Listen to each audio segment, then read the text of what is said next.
County Oregon Board of Commissioners. Today is May 12th, 2021. Please stand for the Pledge of Allegiance. I pledge allegiance to the flag of the United States of America and to the republic for which it stands, one nation, under God, indivisible, with liberty and justice for all.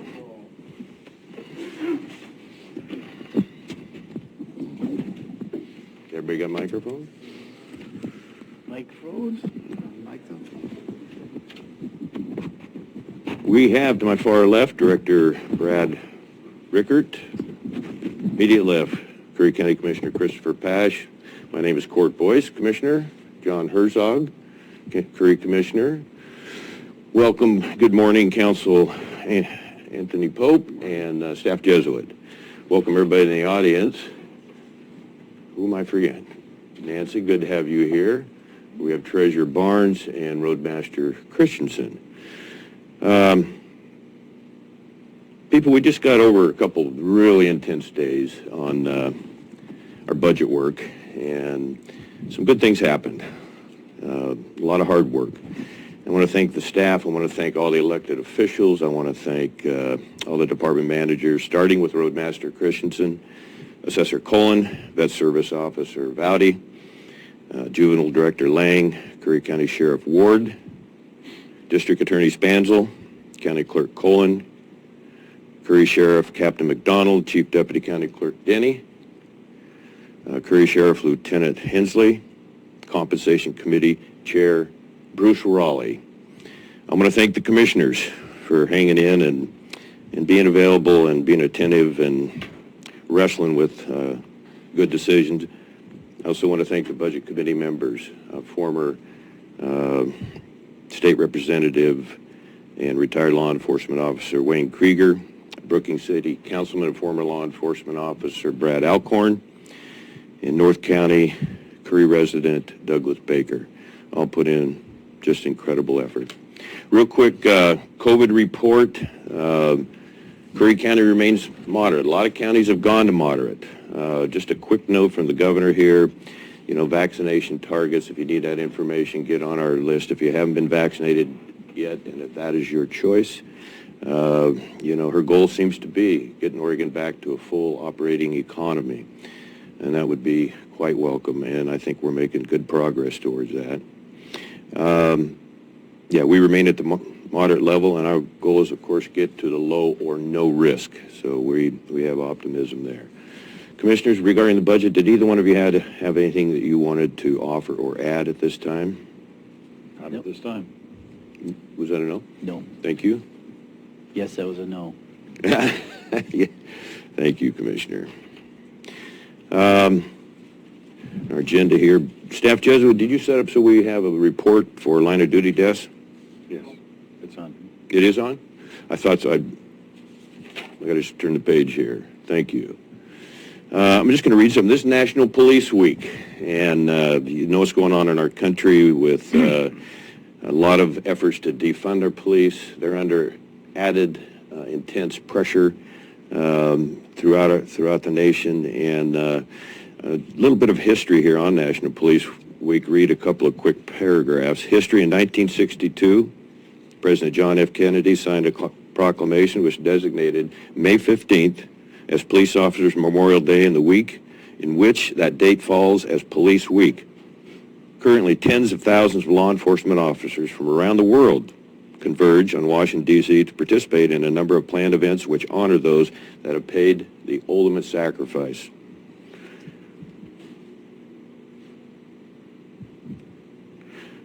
The memorial service began in 1982 as a gathering in the Senate Park of approximately 120 survivors and supporters of law enforcement. Decades later, the National Police Week has grown to a series of events which attracts survivors and law enforcement officers to our nation's capital each year.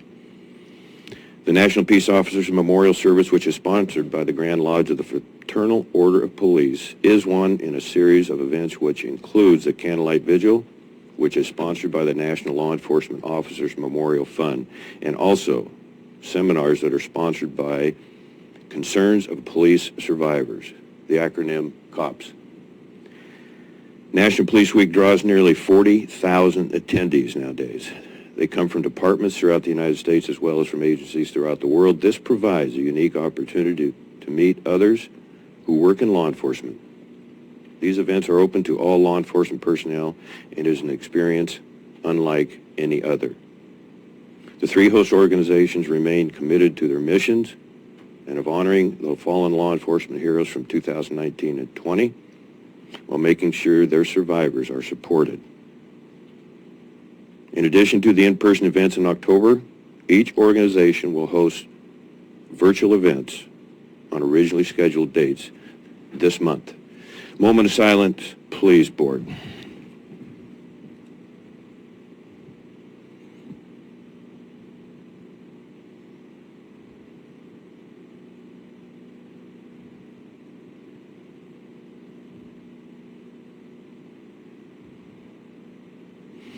Honoring those who gave it all. Thank you very much, Board, and to the public.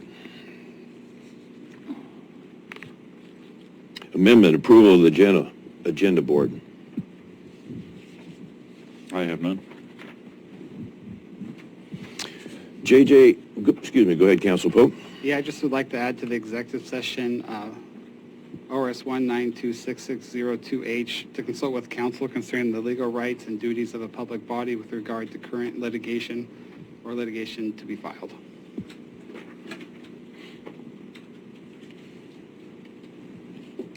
Fine by me.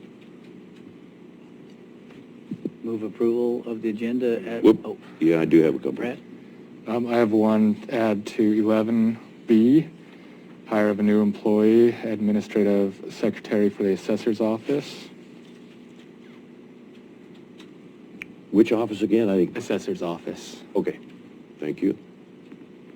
And where are we placing that? I didn't get that either. 11B. Oh, great.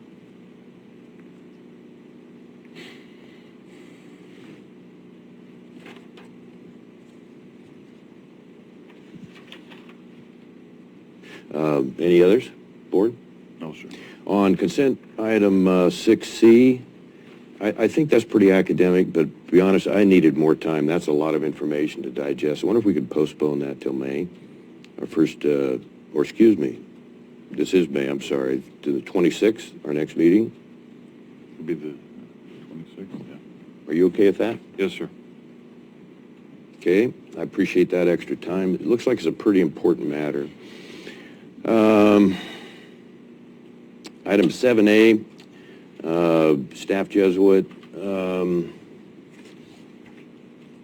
Can you look at the title? It doesn't match the letter of support for House Bill 3244. Probably not a big thing, but says something about tourism promotion members. Was that, I don't know, maybe that wasn't on my amended. So I tell you what we can do there is just clear that up when we come to it. I don't think we need to change anything, except I would like to move item 7C to item 7A1, honoring United States Army veteran Lauren Farmer, so we can get to that a little bit earlier. If the board would be okay with that? Yeah. They're okay with A1? He's A1. Yeah. Thank you.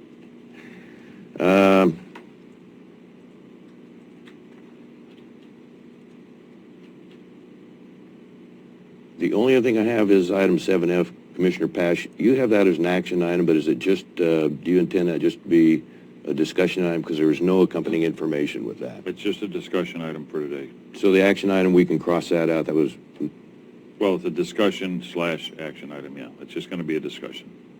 okay. So it's not going to be an action item. Thank you. Board, that's all I have. I make a motion to approve the agenda as amended. Second? Thank you, Commissioners. Any other discussion? Call for the question? Commissioner Pash. Aye. Vice Chair Herzog. Yes. Chair Boyce. Yes. Motion carried unanimously. Okay, we're going to public comments. First on the list was Don Bemis. Welcome back. Commissioner Pash and I just signed your proclamation from 3 months ago, I think. Thank you. Chairman Welcome. Boyce, Commissioner Pash, Commissioner Herzog, ladies and gentlemen. I'm Don Bemis with Debbie Salzman, and we are the coordinators for Wreaths Across America. As the commissioners know, and some of the public, we had a good last year for placing wreaths on the veterans' graves in our cemetery in Brookings. We're going to do it again this year, and we've got a good start already. So I'd like to bring up the applications, just 3 of them, for the commissioners, and if you'd like to make copies for the other members, and if the public would like, December 18th this year is National Wreath Across America Day, and we're going to place a wreath on every veteran's grave in Brookings. So if you'd like, I have some applications and a flyer. Thank you, ma'am. If anyone would like to have one. Okay. Anyway, we have started outreaches already at Bi-Mart in Brookings, and we also know that McKay's Market is going to be opening up in Harbor probably in August. I've been in touch with them, and they are very receptive to veterans coming in and honoring them and allowing us to have our outreaches there as well. Did I forget anything, Ms. Salzman? I don't think so, it's busy. Okay. All right, that's it. We're going on our way to do it again, and it's really working out well. And of course, everybody's invited to attend our ceremony. Commissioner Boyce was kind enough to give us a little talk last year, and also asked to give a little talk this year if you'd like, and we will have it again. And we Of course, I'd be honored, and I would encourage anybody that's hearing to please mark that on your calendar. And I'm ashamed to say that's the first time last December that I'd ever been to that cemetery, but it is a beautiful part of Curry County, just a special place. I mean, it is a cemetery, but it is so well maintained, and it just takes your breath away for a bit for a variety of reasons. Thank you, both. We're also trying to, for that cemetery, figuring out how we can get a monument for the, is it the? Oh, it's called a fallen soldier. It's, I'm sure our Marine knows about it. It's a pair of boots with an inverted rifle with a helmet on top. We're trying to see if we can coordinate with the Marine Corps League, with the Vietnam Vets of America, to see if we can get a small monument built at the cemetery to place there as well. And we're working with the cemetery on that as well. So if you know anything or any way how we can get that taken care of for this coming year ceremony, we'd like to have that so that we don't have, because we have a wreath to place there, but, you know, we had to make a makeshift last year. So we'd Well, like to figure some way of So doing that. we have no idea how to apply grants, or you just, the people at Brookings are so generous. You just hate to ask for them to donate to, for a little monument for the fallen soldiers. Well, Donna, Debbie, have you by chance either one seen Rick Bremer, VFW, lately? He's the VFW in Brookings. Yeah, I got a card from him, but I heard he moved, and I can't get it. I have no answers from him at all. We're working with the VFW here in Gold Beach. Good. They're very receptive, and they provided the honor guard, and they're going to provide the honor guard again this year down there. It's a So great bunch. that's Wow. it. Thank you, gentlemen. Thank you. Thanks for making that trip up again from Brookings, South County. I need to interrupt for just a second before we go to Gordon Clay. Staff Jesuit, remember we had a $1,500 approval of a budget for the Curry County Suicide Awareness and Prevention Group. Did we get that? Were we going to put that on other, or what was our plans? We want to get that done It today. needed an order and a review by Council Pope. Okay? So you're prepared for that somewhat? I haven't seen it. Okay. Okay, we'll put on another, so maybe that'll be after lunch, and we'll give you a little time there. And that's my fault, too. I didn't have that. Gordon, you're up next, but I do, we'll recover on that. It's very important. Gordon Clay.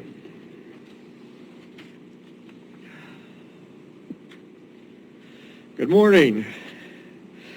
For the record, my name is Gordon Clay from Brookings, Oregon. COVID casualty reports. In Curry County consistently produces 2 active cases a day over the last 14 days. Northern California is number 1 for the cases per capita in California, and Del Norte County is the number 2 city in California with cases per capita. Reminder that May is Mental Health Awareness Month, and we are looking forward to the commissioners so declaring in a proclamation scheduled for later in this session.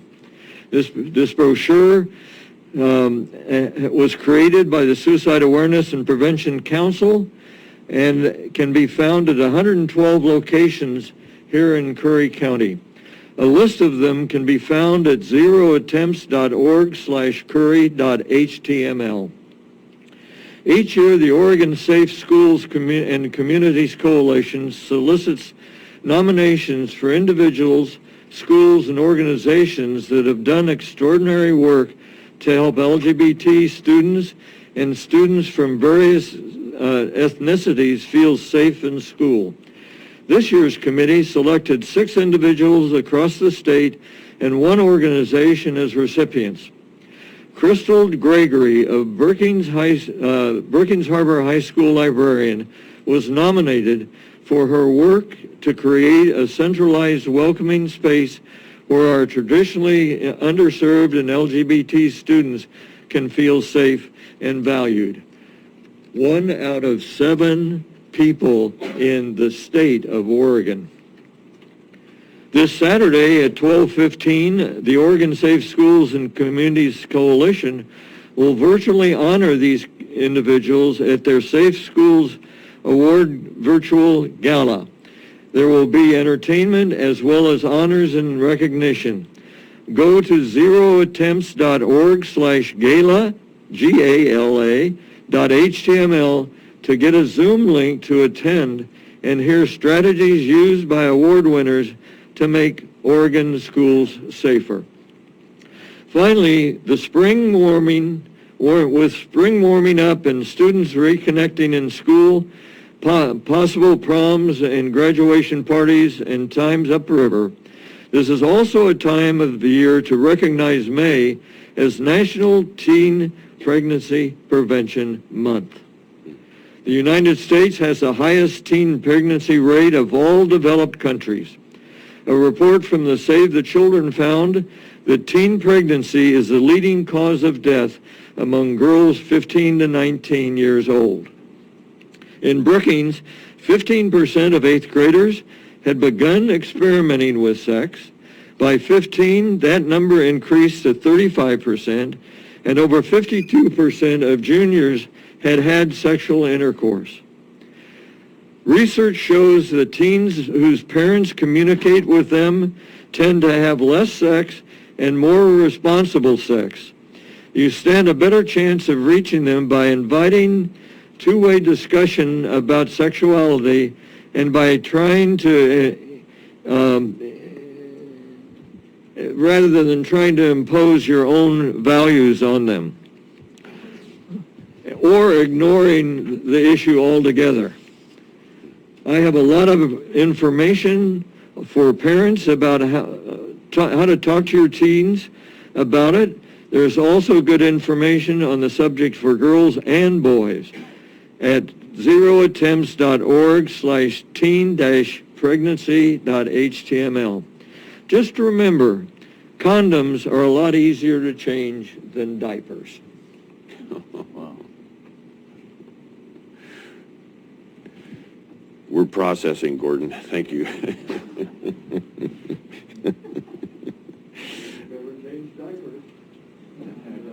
David Barnes.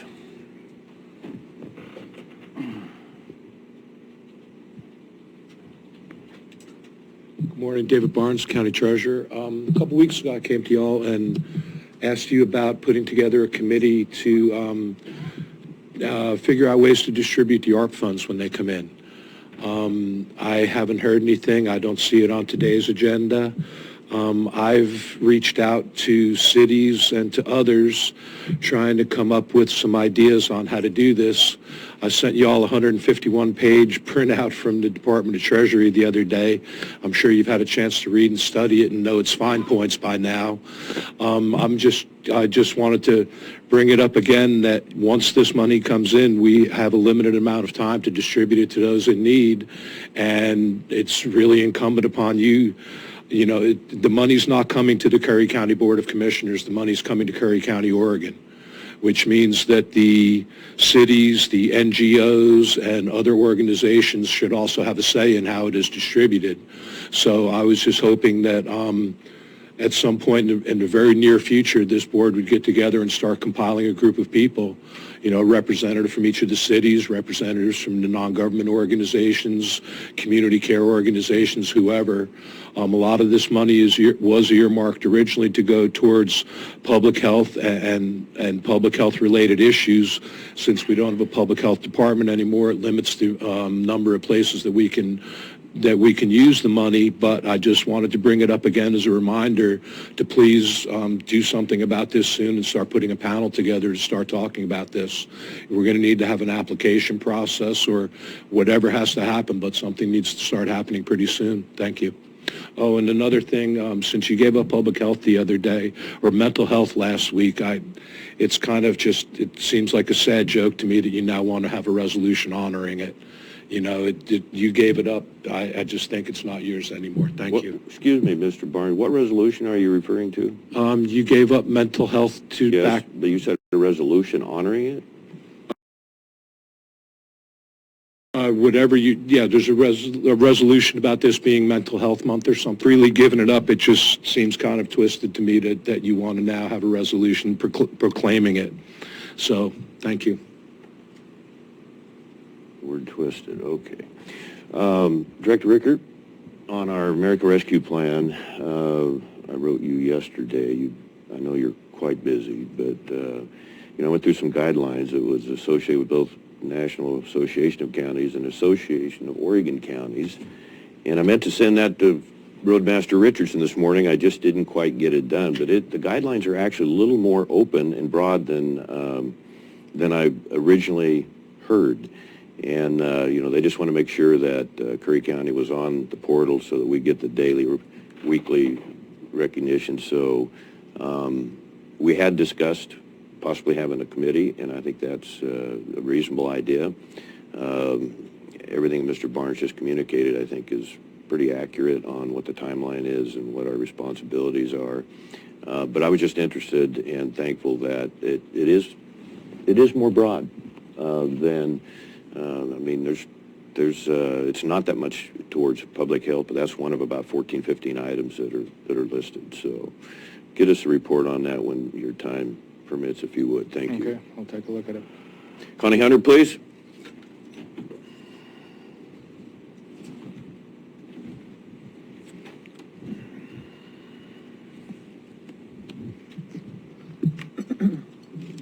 I'm Connie Hunter, and I'm a proud resident of South Curry County, the city of Brookings. Today's a really special day. Besides being International Nurses Day, you're going to honor one of our Suicide Awareness and Prevention Council Veterans Task Group members, Lieutenant Lauren Farmer. I'm not going to go into all of the wonderful things that he has done, but I can tell you the proclamation covers about half of it in terms of his service to our community. And like most veterans, he's a I don't need no stinking kudos kind of guy, so he's not going to really toot his own horn. But I can tell you, working with Lauren Farmer and his son Jason has pulled together a cornerstone to our Veteran Suicide Awareness and Prevention Council Veterans Task Group that will help look at how we can get community health workers to our veterans who are kind of falling through the cracks. Our Veteran Suicide Awareness and Prevention Council Veterans Task Group has committed to a number of trainings. They've already done quite a few, including trauma-informed care, suicide prevention QPRs, moral injury group development training through the VA, Boise, Idaho, and Montana, and we're looking to get more support from VA Portland in that area. How to partner with the VA through faith-based and community partnership support.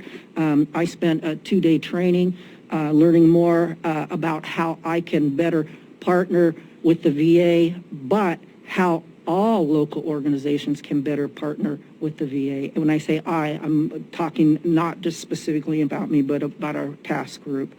In addition to that, we had reintegration support for transitioning veterans training last night that our Pastor Michael Lancaster, who's joining us as our chaplain, and is our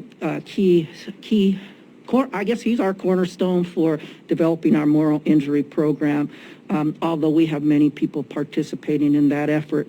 In addition, Oregon Health Authority had a number of trainings that Lauren and his son and people at St. Tim's had to take in order to become the first faith-based organization in the state of Oregon to provide COVID vaccination to underserved populations in Curry County. That's no small thing to be first.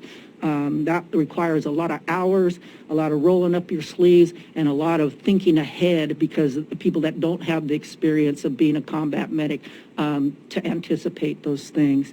But I want to make sure that I introduce our Veterans Task Group members who are here today in support of our wonderful Lauren Farmer, and that includes Jason Farmer, Hazel and Abdul Ahmad, who are our system level advisors for our Veterans Task Group, and Mr. Skip Hunter, who I'm not mad at, by the way, and he's not mad at me. He's just sits closer to the door than I do. And I want to also just two quick thank yous to Curry County reporter Matt for the free ad for this week, all of the support that you always provide as a veteran-owned businessman, but in addition to running a great local paper. And thank you, commissioners, individually and collectively, for your devout support of our veterans and their family members and their caregivers. And Commissioner Chris Pash, you did a great job introducing our training and pardon me, I'm getting choked up because it meant the world to have you there and to speak to our group. I'm sorry, I'm over time. Because the presentations that we did were very important. We have to get out information on this, what mental health programs that the VA has and how you can refer to those VA programs and the whole health strategy that the VA includes. They'll be duplicated again, but for providers this week. And Commissioner Pash stepped in and gave a great introduction. And then we had support from the peer support specialists and so forth from the ranch. It's called Eastern Oregon Veterans Ranch. So it was a great event. In total, both events, we had 10 QPR trained and a combination of another 5 or 6 people who got in on the peer support specialist. So looking forward to seeing you this Friday, Commissioner Court, and we'll talk to those providers and encourage them to be the frontline people to raise red flags when it comes to behavioral health when they're seeing people, whether it be medical or mental health support. Thank you. Thank you, Connie. Thank you. I'm going to interrupt for just a moment. Deputy Planning Director O'Dwyer, did you need to address the board, or were you here for the consent agenda item on, was it Hillside Acres? Do you need anything on that? Okay, we're glad to have you here. Thank you. So the big moment here for Lauren Farmer and the board and the county wanting to honor you, I'm going to read a proclamation. And would you introduce your friend? Excuse me. Sorry, we have to do the consent agenda. Excuse me. I need a motion?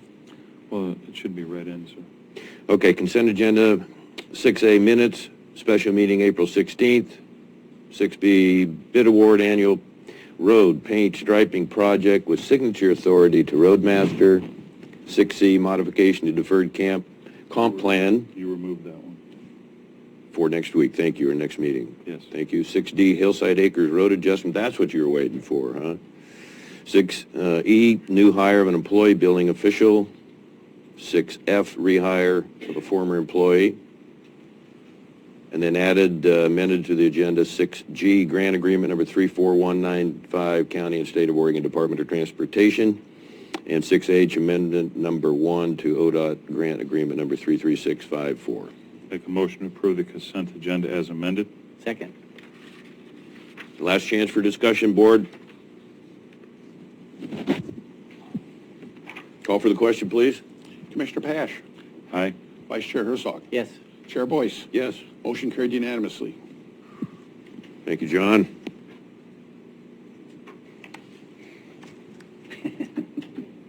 Thanks, Director Dwyer. You're welcome to step up that, or you can sit right there while I read this. I'd be honored to read this. Mr. Farmer. Aye. Curry County honoring United States Army veteran, 1985 to 1994, Lieutenant Lauren M. Farmer. Lieutenant Farmer joined the U.S. Army in 1985 at the age of 16 on a split option plan that allowed him to go to basic training between his junior and senior year of high school, followed by advanced training after graduation. He was the first student to complete every science class offered by his high school. After completing training to become a combat medic at the Academy of Health Sciences at Fort Sam Houston, you're a Texan. Oh, no. Oh, no. With a shortage of nurses looming, he was offered the opportunity to attend nursing school, where he completed his Bachelor of Science degree in nursing, graduating at the top of his class. Following graduation in 1990, before he could take the boards to become a registered nurse, he was activated to serve in the 124th Army Command 50th General Hospital to support the Desert Shield mission, which ultimately became Desert Storm. Boy, we remember those days. Not like you did, of course. During Desert Storm, he supported a nuclear, biological, chemical, NBC, warfare team as a combat medic in the field, as well as working at the hospital as an operating room combat trauma nurse. That's tough duty. At this time, as a sergeant, Mr. Farmer joined the Army Nursing Corps and became an officer treating both POWs as well as American and Allied forces. Farmer was among the first troops to enter Kuwait and still remains with an American flag he flew that day that Kuwait was liberated.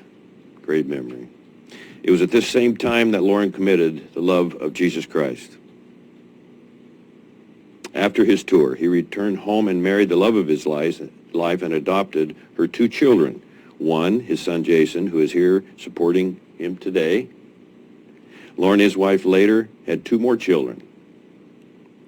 Lauren started to have health problems, seizures, and was diagnosed with epilepsy. And in 1993, was medically discharged from the U.S. Army with honors. After serving his country and working with trauma patients much of his life, this was difficult for him to accept. He continued, though, his nursing career, but working with traumatized patients became very stressful, so he switched gears by adding additional schooling to become an assistant on orthopedic cases. Wow. Lauren's love of sports medicine gave him a drive that allowed him to quickly climb the professional ladder, working with the University of Washington sports doctors and some high-profile athletes, including Major League Baseball Hall of Fame player Ken Griffey. You're a Washington Junior. Excuse me. You're a Washington Husky. Yes, I am. All Washington. I've got some stories for you someday. Okay. On May 16, 2006, Lauren's wife passed away from a sudden pulmonary embolism. Very sorry. And his young family changed forever. He relocated to the Lake Tahoe, California area, moving again after his younger daughters graduated from high school. The Farmer family moved to Eugene, Oregon, where his daughters could attend the University of Oregon, where both graduated with honors in dual degrees. In early 2018, Lauren and his son Jason were finally able to move back to the coast that they love so much, settling in the Curry County, city of Brookings area. There they do a lot of volunteer work locally, making veterans their number 1 priority. Currently, as part of the Curry County Suicide Awareness and Prevention Council's Veterans Task Group, during the COVID-19 pandemic, the Farmer's father and son team have been essential to the vaccination rollout effort in Curry County, providing coordination and other support for Curry Health Network, and many jabs for Curry Homeless Coalition and St. Timothy's Episcopal Church, also helping with the administration needed to have St. Tim's become the first faith-based organization in the state of Oregon to have been given approval to provide vaccinations to our underserved communities. In addition, Lauren and his son are an integral part of Veterans Task Group, working as part of the team developing a model program for discrete buddy checks, input into the community health improvement planning effort for the Access to Healthcare Work Group, and is an essential team member currently creating a model program that will utilize workforce of peer support specialists and community health workers alongside a moral injury group to better provide for our Curry County veterans. Do we stand up? Yep.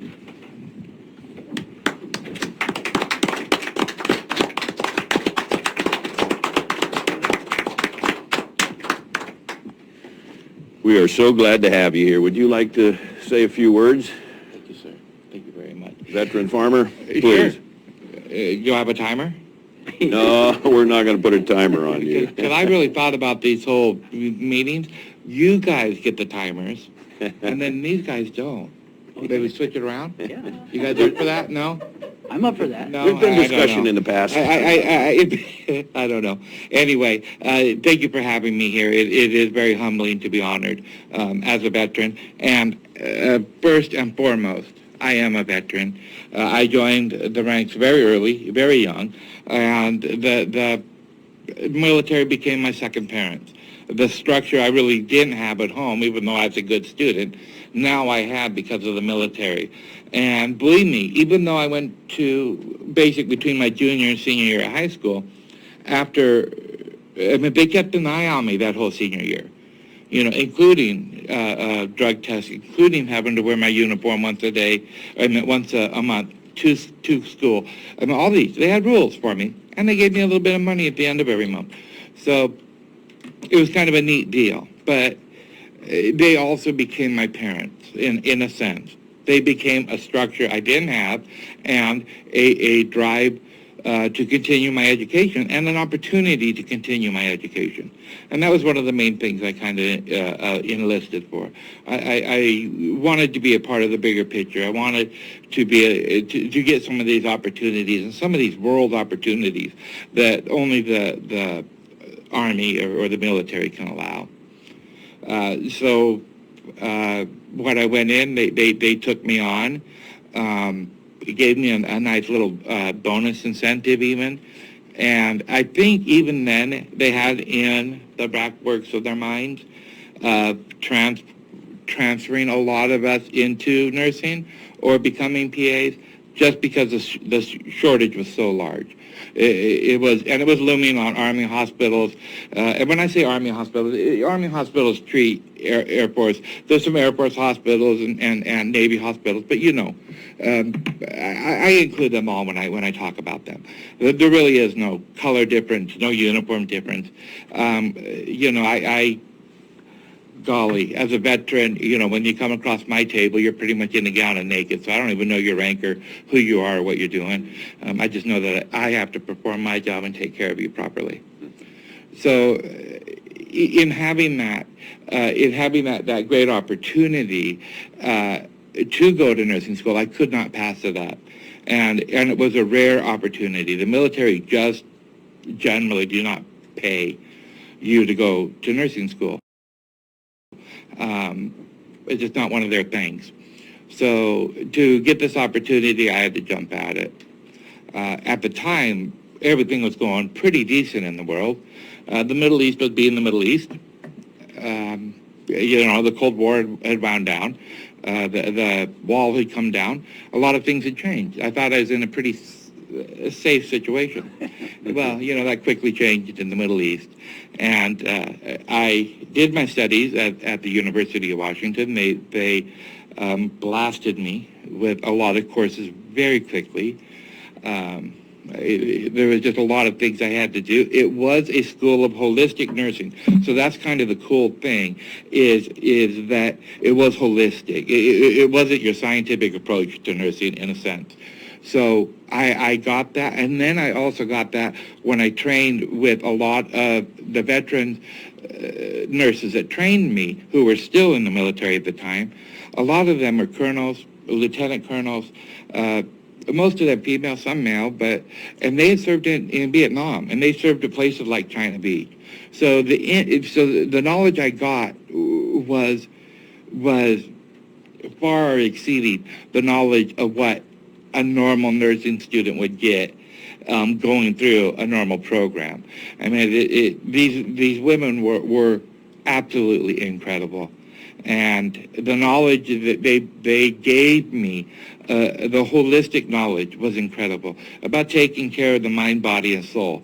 And all of it being a triangle and so much important. If we don't take care of the mind, the body won't come along. If we don't take care of the body, the mind gets messed up. But yet the soul, that moral part, is always right there with you also. And so it is this part, this holistic school that put me on the path to what I have been on forever. But in all, I can give all the credit I want to give to whomever, but the credit really goes to God. The calling was for me to become a nurse, and that is what I am, and I've always loved my job. I've always enjoyed going to work, even though the hours could sometimes be 80 a week, often 80 a week. That just did not seem like it was work, because I was called to do it. I was doing God's work. I was doing what he wanted me to do, and that's to ease the suffering of my children. And I hear that in my ear all the time, and I've heard it for a long time, and he still calls me to do that, no matter how many times I try to retire and say, I'm not going to do it. And I even said that when I came to Brookings. No more nursing. And, that I got involved with Miss Connie Hunter, Mrs. Connie Hunter, and veterans. I will always be involved with veterans. That will never stop. So that was always going to be a given. And here I am today. So with Connie, there was the suicide prevention and awareness, something very big on my heart. I've been involved with TAPS before, done some things with them.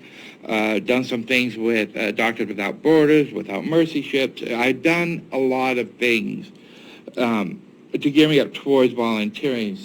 And Connie was the person to see in this county about an opportunity as far as helping veterans in a larger format, in a larger matter, and especially in suicide awareness and prevention. So I kind of connected with Connie. And then the pandemic hit, and the world changed. And all of a sudden, I am having to look at things that I had never wanted to look at, never really looked at. Everything. We're under a national emergency declaration of health, a national declaration of emergency for health. That's a big issue. So I've kept my license current, so that is not a problem, just because you never know when you might need it. But when the pandemic hit, it really became aware that right off, it became aware quite quickly to me, and maybe having been in a lot of other countries gave me an alertness to it. I seen this thing coming out of China when it was an epidemic. I seen it very early on when it came into the United States, right up there, right down there, Seattle, but really San Francisco area. In fact, Mr. Boyce and I spoke very early on, in the very beginning, when Governor Brown came down with the hatchet as far as, okay, this is what we're closing everything up. Huge, and huge for us down here. And, so all of a sudden I'm in this awareness of, wow, there's some things we're lacking, there is some things that we're great on, but coming together is something that we really we really have to do. And early on, it was recognizing that it is a virus, and recognizing its deadliness and its spreadability. Those are all things that we had to recognize. A lot of people couldn't recognize that off the bat. It's very important. It's very deadly, and it spreads. The variants are even spreading worse. So be forewarned. As the virus mutates, as the things spread, as it changes, variants, okay, we'll use that word, as the variants change, it can vary, it can go down or it can go up. These things are climbing up. They're becoming more deadly and they're becoming more spreadable. In the fight to reduce that, we have to get vaccinated. And the only way we can reduce that is by vaccination. The vaccination right now is all of the 3 vaccinations are able to take on the variants that we're seeing, but we need to get vaccinated before the variants become variants that we can't control. So, okay, we can't control what other countries do, and this is where a lot of the variants come from. But all I can do is stress to you that the vaccination will create the bubble again for Curry County. And we've had this beautiful bubble, and I've talked about it many times on social media, many times in talking with you guys, and this bubble, and we can create it, but we have to create it with that little bubble of herd immunity. But we can create it. The main thing is vaccination. So that's what I got pulled into. So that's what I'm going to talk about because it's so very important. But the military never leaves me. So it's right here. I'm not wearing my hat, or Lord knows I couldn't get my uniform on. But my insignia, my military, my buddies, they never leave me, and they will always be on the forefront. And when this pandemic settles down, the scrubs will come off, and my role will change again. So Stay there for just a minute. Okay. Commissioners, comments or questions? We're good. Thank you. Well, thank you for moving to Curry County. Thank you for all the work you're doing for veterans. Thank you for being a good friend to many, many citizens. Thank you for being a nurse. That's a big deal. It's very, very, very noteworthy, and we are just thrilled to be able to honor you today. Thank you. Thank you, Commissioner. Would you I real really quick appreciate introduce your friends you said here? Ahmad's, I think? Abdul and Hazel. Ahmad. Two very good friends. Abdul served in the Marines, in the Marine Corps, and he's also a retired sheriff from Southern California. So, wow, great to have him in our community. They've been in our community now 3 years. So we're going to kind of new too. We're going to honor his veteran service in the next month or so. Oh, if he will accept that opportunity. Oh well, he has a great veteran service to tell you about. Yeah. And well, it took me a couple of months just to put that out. Well, Mr. Farmer, thank you very much to you and your son, and just your story was as good as we've done, honored about 10 now, and your story ranks right up there towards the top, and just cannot thank you enough. You guys have incredibly hard jobs, and I didn't even, and I won't even, bring in the public health issue. You guys had incredibly hard jobs and hard choices to make. Whether I agree or disagree is irrelevant, we're still going to get the work done. Yes, but I know how hard it was for that to come about. So don't think that we don't know. Don't think that even people in our profession do not know what you had to struggle with to make that decision. And it wasn't easy. So my hat's off to you. You guys do a fantastic job, a job that I would not do for all the money in the world. I just could not do it. Some people could be politicians. I cannot. So. Thank you again. Thank you very much. Thank you. Hey, I want to go to Roadmaster Christensen, and we'll just switch him with the support letter for film incentives. So, Roadmaster Christensen.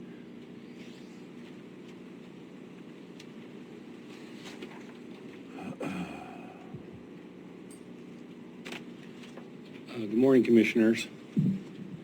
Roadmaster Richard Christensen. And I don't have an agenda in front of me. Sorry, which item are we on? Did you have more than one, by the way, today? I had one that was on consent, and I had one that was brought in by Okay. Commissioner Pash, and I don't know where that one was placed. Concrete barriers? Does that make sense? Concrete barriers, that was under discussion with David Fortman. He wanted to be here.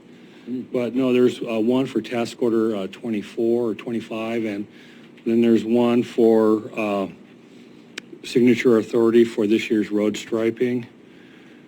And then there's one for the concrete barriers per the port manager's request. Very good. You can speak to all of them if it's convenient for you. Okay, well, let's start with the port manager's request. They've been having a horrible time, so has code enforcement, with homeless RVs parking in a turnout adjacent to the port office, and the activity that these RVs bring in, it's not conducive for port activities, and it's right next to their offices. And so they contacted me a few weeks ago about if we would put in a new curb and gutter or sidewalk, and that is a master plan project, but there's no funding for that, and that's a high cost. So I thought about it, and we don't have any concrete highway barriers in stock that are in working order. So my thought was that we could block it off as needed for them between port events where they need the parking, and then the road department could have these barriers in stock for emergencies. We really need to have them anyway. And so my request is for the Board of Commissioners to approve this purchase of over $10,000 for these barriers. We'll get this blocked off here in the next few weeks, or as long as it takes for them to be delivered, and to help the port out. And the port manager has full support from his board as well. So I would like to do this with your support. Looks like you gave the port some pretty good relief. Yes. Board? I'm in agreement. I make a motion, we approve this order. Yeah. Second. Yeah, David Fortman wanted to be here to talk about this, and so he'll come back at a later date. You'll see in your packet there's an email from him talking about the larger homeless issue in RVers, because as they're getting pushed out of cities, they're moving on to county roads, and it's been a major impact. So he'd like to talk with you at a later date. The next item is We're in the middle of a motion. Hang on.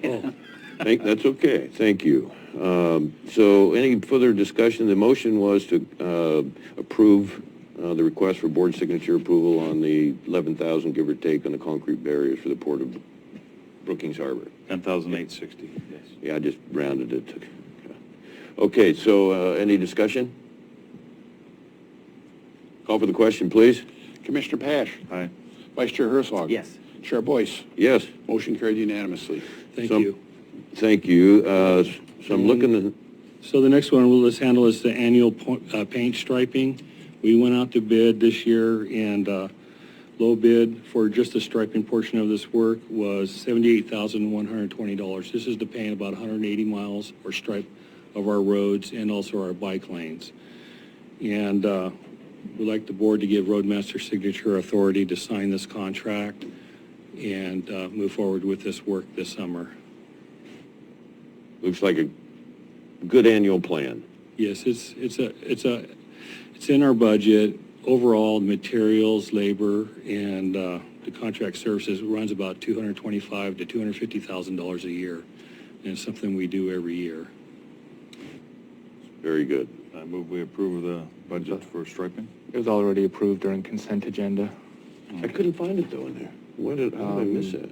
6B. Oh, yep, there it is. So that's done already. Six what? I believe everything else was done on consent agenda. It is done already, yes. And this last one here is a task order. Commissioner Pash has it, and this is a dire task order for a future master plan project that we're in a process of bringing to the board for adoption next year. In April is our goal. But in this master plan, there's one of my priority projects that I'm really aggressively working on, and this is at Rogue Shores. You know, from the 60s, this Rogue Shores has flooded every year during major rain events, and so I would like to get board support for having Dyer to move forward to design this project. And I've already talked with adjacent property owners, and that I would like to construct this project in-house with our staff this fall, winter, and I placed in my budget the material cost $40,000 for all the concrete appurtenances and storm drain pipes to make this happen. It's about 1,000 feet of storm drain.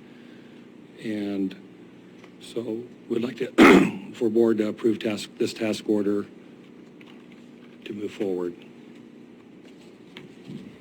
And Roadmaster Christensen has actually spoken to the board about this previously, about the constant problem up at Hillside, water coming down there. So we've already, I think the whole board has spoken about this in general. I don't know, Commissioner Herzog, if you were on yet, but I think it was last fall. Actually, Is that the Scott Knox property? Yeah, Okay, yeah, so, Commissioner Herzog was on site with the adjacent property owner saying that he would totally support the project and wouldn't seek any funds for temporary construction easements, that he would help facilitate making this happen.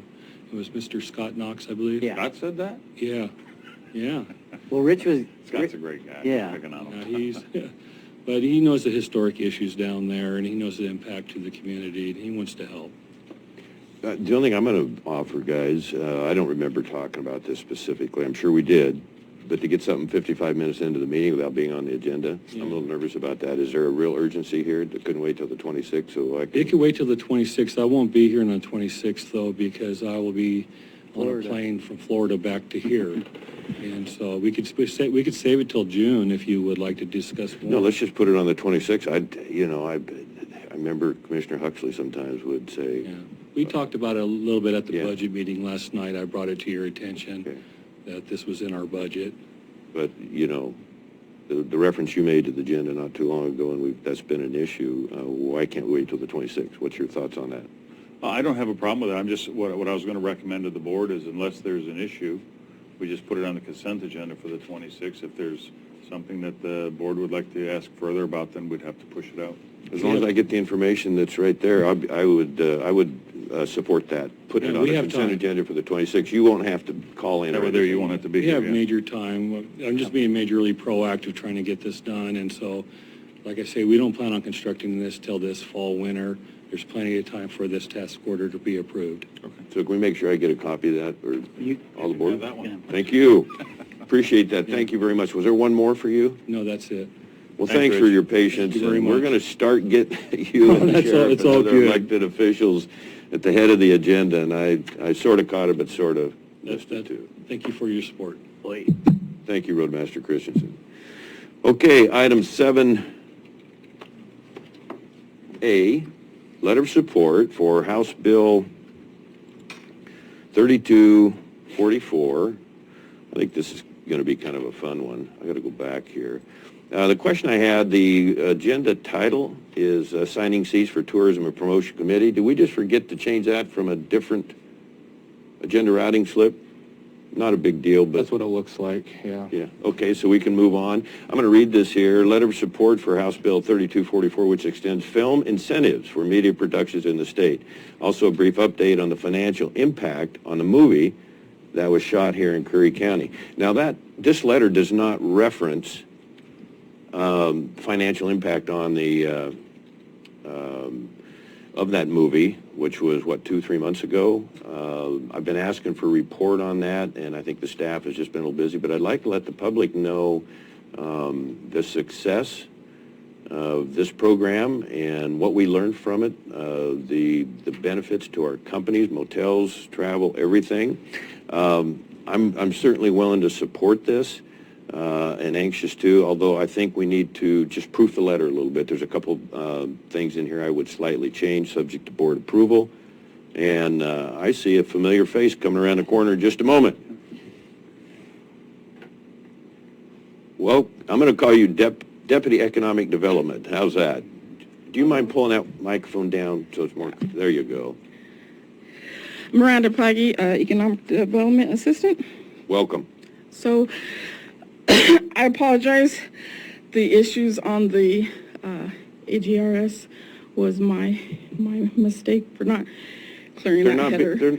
if I can interrupt, they're not big issues. It's just I'd like to spend a little time on this with you or one of the commissioners and and then bring it back to the board maybe, or just approve with slight amendments. That's all. Forgive me for interrupting you. Sure. So, I mean, as far as the letter of support, it's for House Bill 3244, which is to help extend the film incentives for the state of Oregon, and also increase that from 14 to 20 million. So it's something that can benefit our area. And what I was going to talk about is the economic impact that we had with the production that was here in Curry County, if you have time. I'd love to have you do that, and it doesn't have to be long, but I think you have a pretty interested group here. Yeah. So the production that was here was Gravitational Productions, which is a subsidiary of Sony. They're out of Louisiana. The film that they actually did is called 54, which is a science fictional film. So it'll be exciting to see that film come out. What I wanted to highlight was some of the things that they, of course, spent here. They're here filming about 3 weeks. I think there was an extra week where they were actually setting up and getting ready as well. So the gross wages for those Oregon residents, which, by the way, I helped facilitated the information from Tim Williams, who is the Film Commission in Portland. So the gross wages for Oregon residents was $1.4 million. And the reason I asked for that number was I wanted to sort of give an idea that we can sort of create a niche, industry here in Curry, with 4.1 or 1.4 million going to residents here in Oregon. I would love to see locals get in on that as well. So the location and site rental fees were $120,385 that was spent here. So that includes, for instance, things like the event center, where they were filming on Crook Point, and a few other locations. Great number too, by the way. Mm-hmm. Goods and services. So the goods and services that they spent here in Curry, and they also spent a little bit in Coos because they had to go to Coos for some things that they didn't have. But the number that he gave me was $990,000 total. What that would break down to, for instance, a big chunk of that is lodging. So lodging was $431,000 that they spent in 3 weeks here. The other amount is eateries, hardware stores, groceries, etc. So anything that they had to do to go to the hardware stores, a lot of times they need lumber to build sets, things of that nature. As far as 3 weeks, obviously 3 weeks for that sort of money, that influx that we saw, and especially at a time where, restaurants were concerned about people not coming in. We had restaurants closed at the time. So the restaurants did benefit with some of the establishments where they were able to go and order still. One of the highlights that I wanted to talk about was that the production followed all protocols. They were very methodical. I don't think anyone here within the county felt they were at risk because of the influx of the amount of people that were here for that production. I think what I'm excited about is, and I think Tim Williams is excited about in Portland, is that Curry's on the map now. We have the ability to help facilitate more productions here. Perhaps create a niche, and I know I'm excited for that movie to come out because it's going to highlight, and Tim Williams has also said that he's going to take the time to make sure that Curry gets the acknowledgement that they deserve for the movie when it comes out. So it'll be a time of celebration at that time as well.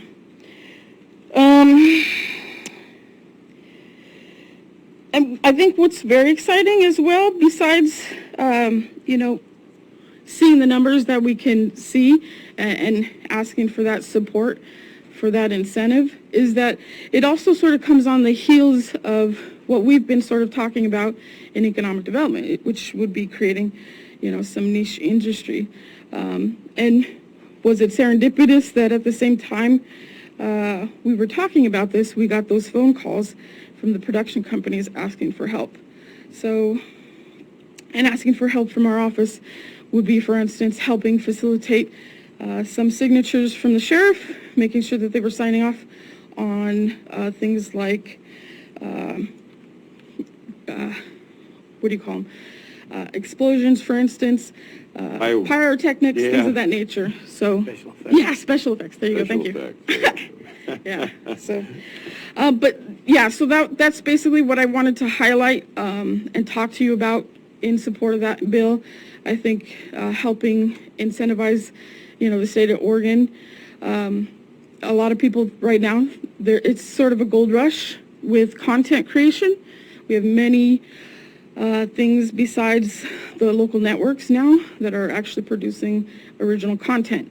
So we have the ability as a state to actually open up the industry here a little bit more, something like Georgia has done with their incentives, or New Mexico, or Louisiana, which are all the big hubs outside of Hollywood.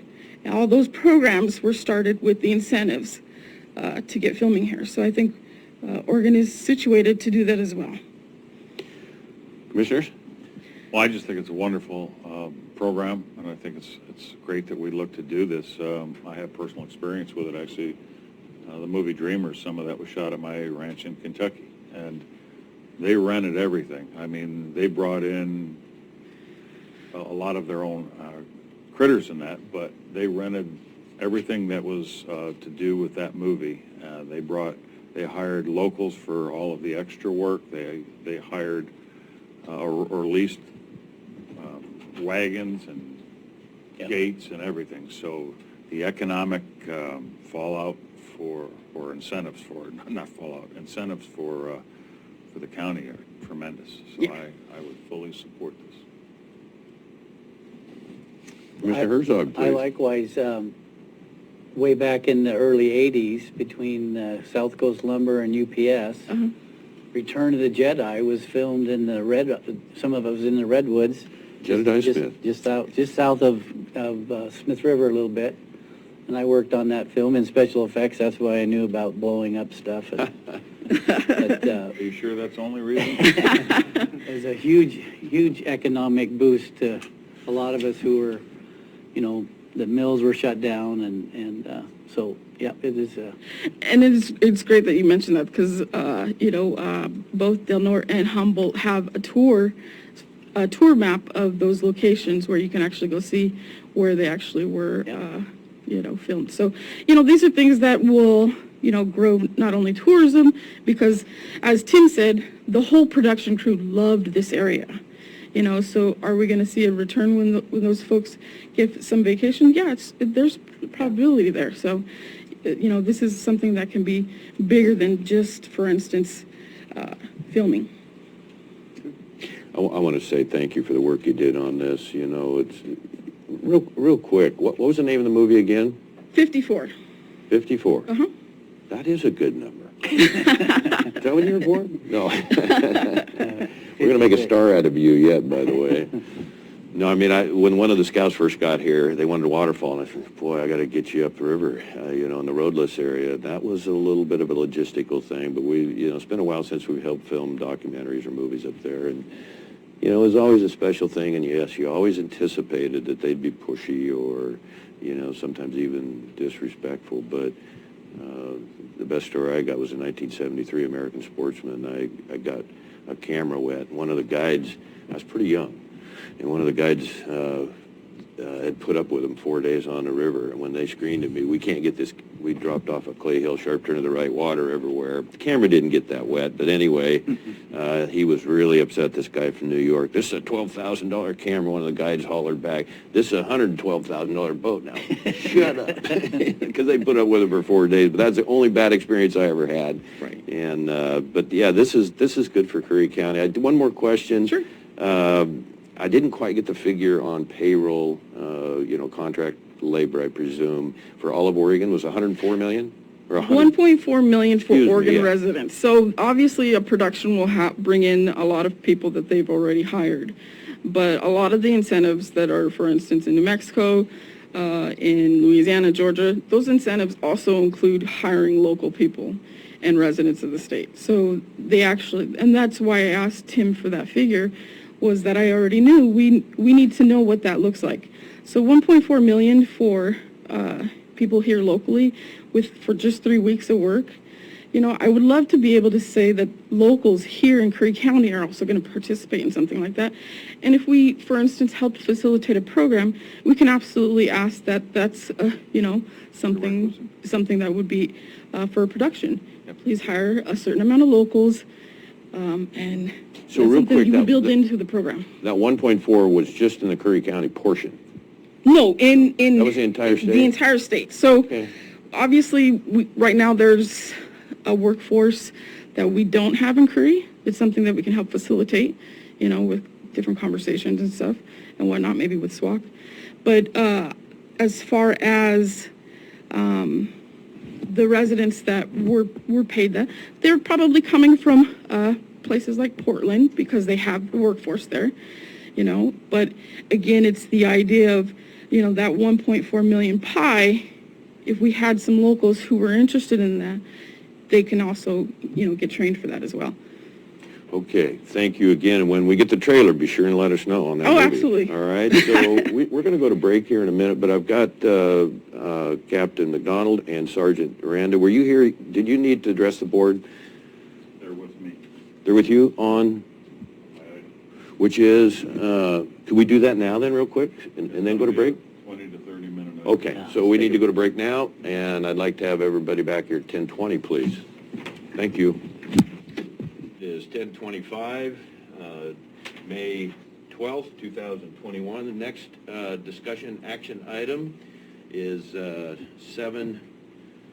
where am I, guys? F. F? Is in Frank. Curry County Radio Dispatch System. We have Captain, this is your...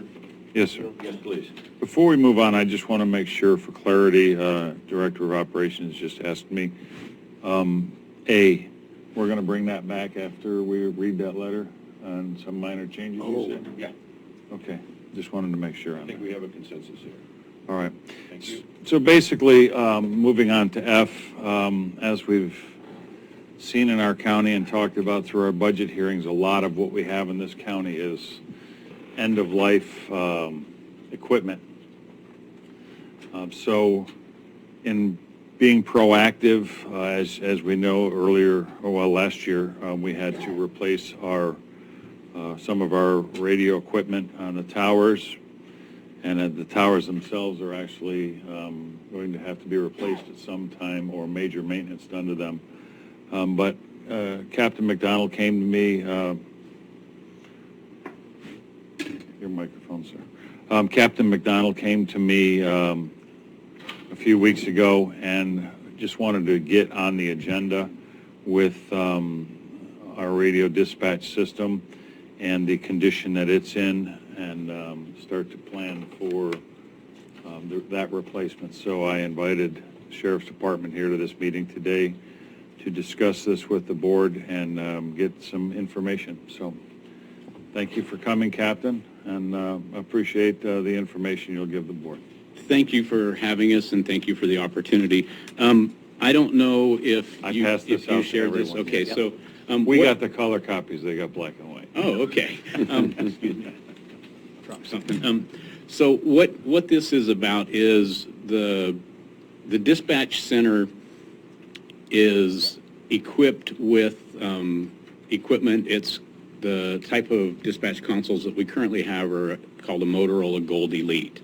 When they were installed 25 years ago, however long ago it was, they were the newest, coolest, zoomiest thing on the market, and just about every dispatch in the United States used that console.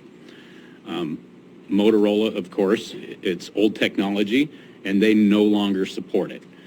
Day Wireless has kept us going for a number of years on spare parts and scavenged parts from other systems, you know, where people have upgraded and, you know, their old equipment's been taken out. We're at that point where that's not an option. If you remember, a year and a half ago, when we had a couple of storms and we could no longer get parts for our microwave system, and now we had an emergency and we had to raid the road fund in order to, and I say raid because that's the way some people looked at it, but the only pot of money that was out there that would fit the bill was to use the county road reserves. And so we had to spend 800 and something thousand. And when I say we, I mean the county as a whole, to upgrade that system. Now, some people say, well, that's specifically for the sheriff's office. And I mentioned this yesterday in the budget hearings. That microwave system that we replaced, it does support the sheriff's office radios. It supports the road department radios. It supports ODOT's radios. It supports the Oregon State Police radios. We lease bandwidth to AT&T. That's how all the cell phones in Agnes work. So it's not just the sheriff's office that benefits from that microwave system. It's this whole county that benefits from this microwave system. Yes, I hate to interrupt you, but can you shed some light on the hospital as well, medical? Aren't they also tagged into that? Some of their stuff. I don't know everybody that's on that system. Okay. And so they may use some of that bandwidth also. They used to? Okay. Oh, okay. So CalOR, no? Yes, CalOR. Thank you. Yeah. Okay. Yep. Because I really appreciate, I'm sorry for interrupting, I'll be quiet here, but I really appreciate you said that was a Curry County collective decision, Right. primarily because of the 4 or 5 entities, including AT&T, that you just referenced. Right. And it was a tough decision, but it really wasn't, so thank you. Well, and honestly, it's how all the emergency communications in the county work, whether it's road department, whether it's sheriff's office, whether it's ambulance, whether it's ODOT. Some of the state police repeaters operate off of that microwave system. Like I said, there's a whole host of users that use just the microwave part. All right, and then what the part that I'm proposing, or what this proposal is about, is the equipment in dispatch that allows our 911 center. So when you call 911, Stacy or one of her employees answers the phone, and then how they get the service that you need to you is through our dispatch consoles and our dispatch system. That's how this equipment, that's how they access the radio system.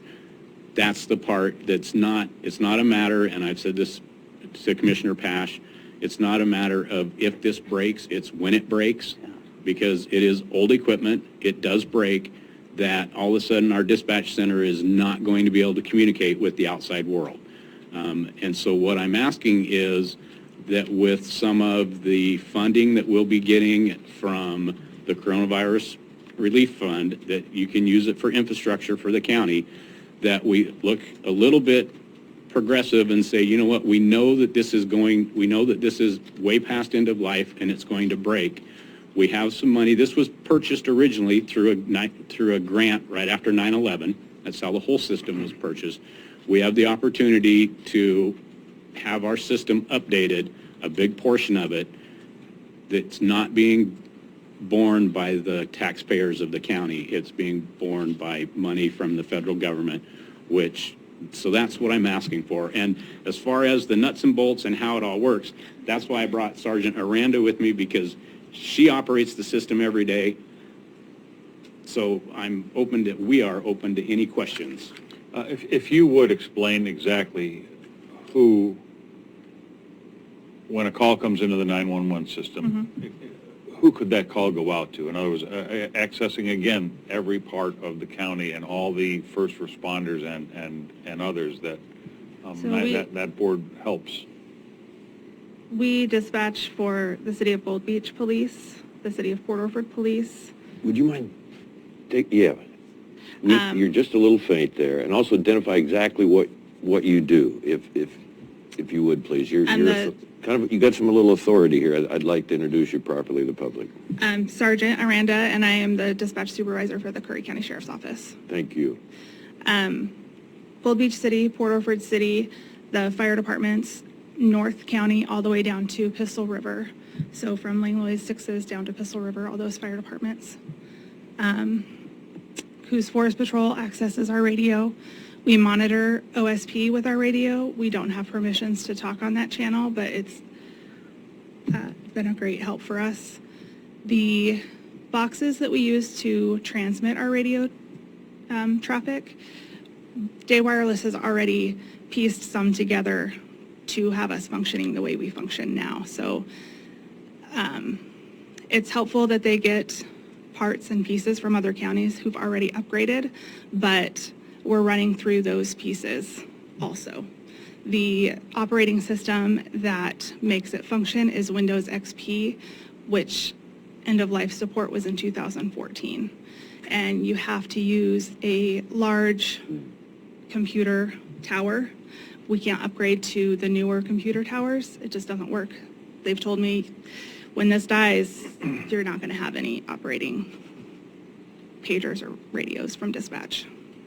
So if you would also, so again, I want the citizens to know that this is something that will affect every person in this county, not only for police response from 3 cities or 2 cities and the county, and monitoring OSP for like backup on a call that they can't get back, they can't get back to their radio for backup. You would automatically do those kind of things. You're going to call ambulance. You're going to call fire departments. So this is an integral part of the infrastructure of this county. Yes. For me, again, to be proactive on this, it's imperative that we look at this, and I'm not asking for a decision from this board today on this, but this is an integral part of our infrastructure, and I think that this board should seriously look at the request from the Sheriff's Department. You have a bid on this, from what I understand as well, and let's all get strapped to our chair for that number. But it's a number we're going to have to chew on. We're sitting down. Thank you. I'll address the number. The number on this is $714,000. It's not that's why I'm bringing it forward now. Like I said, there is some money that's coming in. I think one of my comments when I talked to Commissioner Pash about this was, it appears that I'm trying to be the first hog to the trough, using something that my grandfather would have said, but that's not what it is. And this isn't specifically for the Sheriff's Office. I'm trying to look out for the whole county. And Sergeant Aranda talked about, dispatching for all the fire agencies from Pistol River north, all of the law enforcement agencies with the exception of Brookings Police Department. We also dispatch for all the ambulance services from Pistol River north. And the other thing that we do is and it's a vice versa and it's a give and take, but when Brookings' 911's down and they can't function, they transfer their calls to us. When our 911 lines go down, because it happens with CenturyLink or Ziply or whatever, we transfer our 911 lines to them.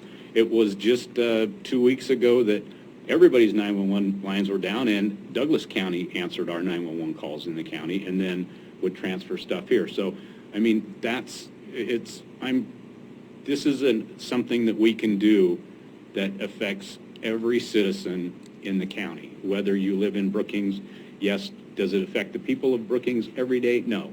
But it's our system backs up their system backs up our system. Without this, we will end up in a position where we can't meet our obligations to our citizens. That's why I'm asking for this today. And like I said, I'm not trying to be the first hog to the trough. This isn't the Sheriff's Office saying we need more money. This is me coming to the county commissioners with an infrastructure problem that we have in front of us that we can get ahead of that affects every citizen in the county. A couple more questions, if you could, for the board. Have you discussed, if this were to get approved, lead time on installation and downtime that someone else would have to pick up the 911 slack during the crossover? I don't know what the lead time is. I will say that this quote is for a system that is going to be a smooth transition from what we have. That's what it's made for, is for that transition. So I don't know the exact numbers as far as lead time or downtime. And I have not asked how long it will take to get this equipment. The beauty of this equipment is it's like the microwave system that we ordered that was built specifically. They had to build it in, it's built in like somewhere in the Scandinavian country, I believe. But anyways, or wherever it was built, but it was built outside of the United States. This system is a system that Motorola makes and they stock. So we shouldn't have the lead time like we had with the microwave. It's going to take us 8 months to get it. I hope. I haven't asked that question specifically, but I can get that answer. Is this digital also, right? Yes. It's this. Yeah, it's redundant. This system is what they call P25 compliant, which is Project 25, which was the FCC's regulation on radio equipment, and it has to meet these standards, and everything in here meets all of those standards. So, Commissioner Herzog? Well, somebody's got to be the first, Phil, so I wouldn't worry about that. I'm not. That's why I'm in front of you. But I do like the hog to the trough example. And I understand it's a large amount of money also. I also wanted to mention that it's how we talk to NAWAS. It's our FEMA line for all of our national weather, any urgent updates. That's what we use it for as well, and the U.S. Forest Service. I forgot to mention those. The Forest Service is on the towers too. Yeah, they have. Thank you for mentioning in your first part of your presentation on fire dispatch. Oh my gosh. We've got 13 different volunteer fire departments here, plus the FDA. Wow. Okay. Yes. I'm just curious, what's the life expectancy of the system? That's a good one. 20 years. I mean, honestly, or until Motorola, and it doesn't matter whether it's Motorola or Harris or whoever manufactures it, the life expectancy is up until they quit supporting it. We got 20 years out of our last system. I expect, honestly, if we get 20 years out of this one, then whoever's here 20 years from now is going to be in the same boat that we are. I agree with the roadmaster on one thing and I've talked about this, is we do need to have some master plans for capital projects and that kind of stuff, and replacing this kind of equipment does need to be on a master plan, but the county's got to get financially sound. So like I said, that's why I'm bringing this now, is because there is an opportunity to do this that doesn't kill the county budget. So, Curry County has a little bit of a burden here, and I think you highlighted pretty good maybe a year or two ago. The state police has 2 towers in all the geographical area of Oregon, and we have 5, because this is, correct me if I'm wrong, this is the most rugged terrain in the entire state. So when you have constant up and down, those put that burden on Curry County to keep multiple towers operable. I'm going to be seeing, and I encourage the board to Zoom in today at 3 o'clock, and then again at 3:30 we're going to talk to Senator Merkley. If we can get a plan going and even do a matching, I don't know what source of government that we might be able to get that matching from, but if we go $350,000 on each, and it's under the context of a precise plan, I think that really improves our odds. And that would, instead of taking about 20% of that 4.4, maybe we could just take about 10%. And but I know there's also a little bit of an urgency here, which I appreciate. Go ahead. Well, and that's what I was going to say. Again, this isn't like Sergeant Aranda already told you. Day Wireless has cobbled together 2 of the consoles that we have down there. It is not a matter of if this thing breaks. It's when it happens. When it happens, it will leave us as a county high and dry. High and dry, Completely. Exactly. And so, like I said, that's why, yes, there is. I would love to, if there was a program that would match half of it, but you know what? That program's not here right now. This money isn't here today, but it will be here in the next little bit. And we can wish for a program, we can hope for a program that would match half of it. Maybe there will be a program in the future, but we have to look at the well-being of the county and what we can take care of, and that's what I'm asking. Can you also offer some insight on how the 800,000 from a year and a half ago would connect with the 700,000? And obviously, we're not doing any duplication there, I'm sure. No, there's no duplication. So the 800,000 is the microwave system. You can look at it as that's the backbone of everything that we run, okay? So you have the microwave system, that's the backbone, and then you have everybody else's communications, whether it's the county's communications, AT&T's communications. So their stuff crosses the microwave, and then it goes in our case, if dispatch is trying to talk to the deputies in the south end of the county, they push a button in dispatch, which is what I'm proposing that we fix, and that signal goes up to Grizzly, and it hits through a repeater, and it gets into the microwave system. It gets transported. Actually, it gets transported throughout the whole county because we have a simulcast system, and it rebroadcasts in all of the repeaters. The repeaters are the part that you hear. All right, when you listen to the police scanner, you listen to our radios, what you're hearing is the voice that goes through the microwave, hits into the repeaters, and then is broadcast. All right, so you got the backbone, then you got the arms and the legs, which are the repeaters out there on all the towers, and then you have the brain, which is the dispatch center. That's how you access all of the other stuff is through the brain. I mean, that's trying to be simplistic, but without the dispatch center, you can't get into the backbone, you can't get into the arms and the legs. If that makes any sense. Give me one more word, if you would, to describe.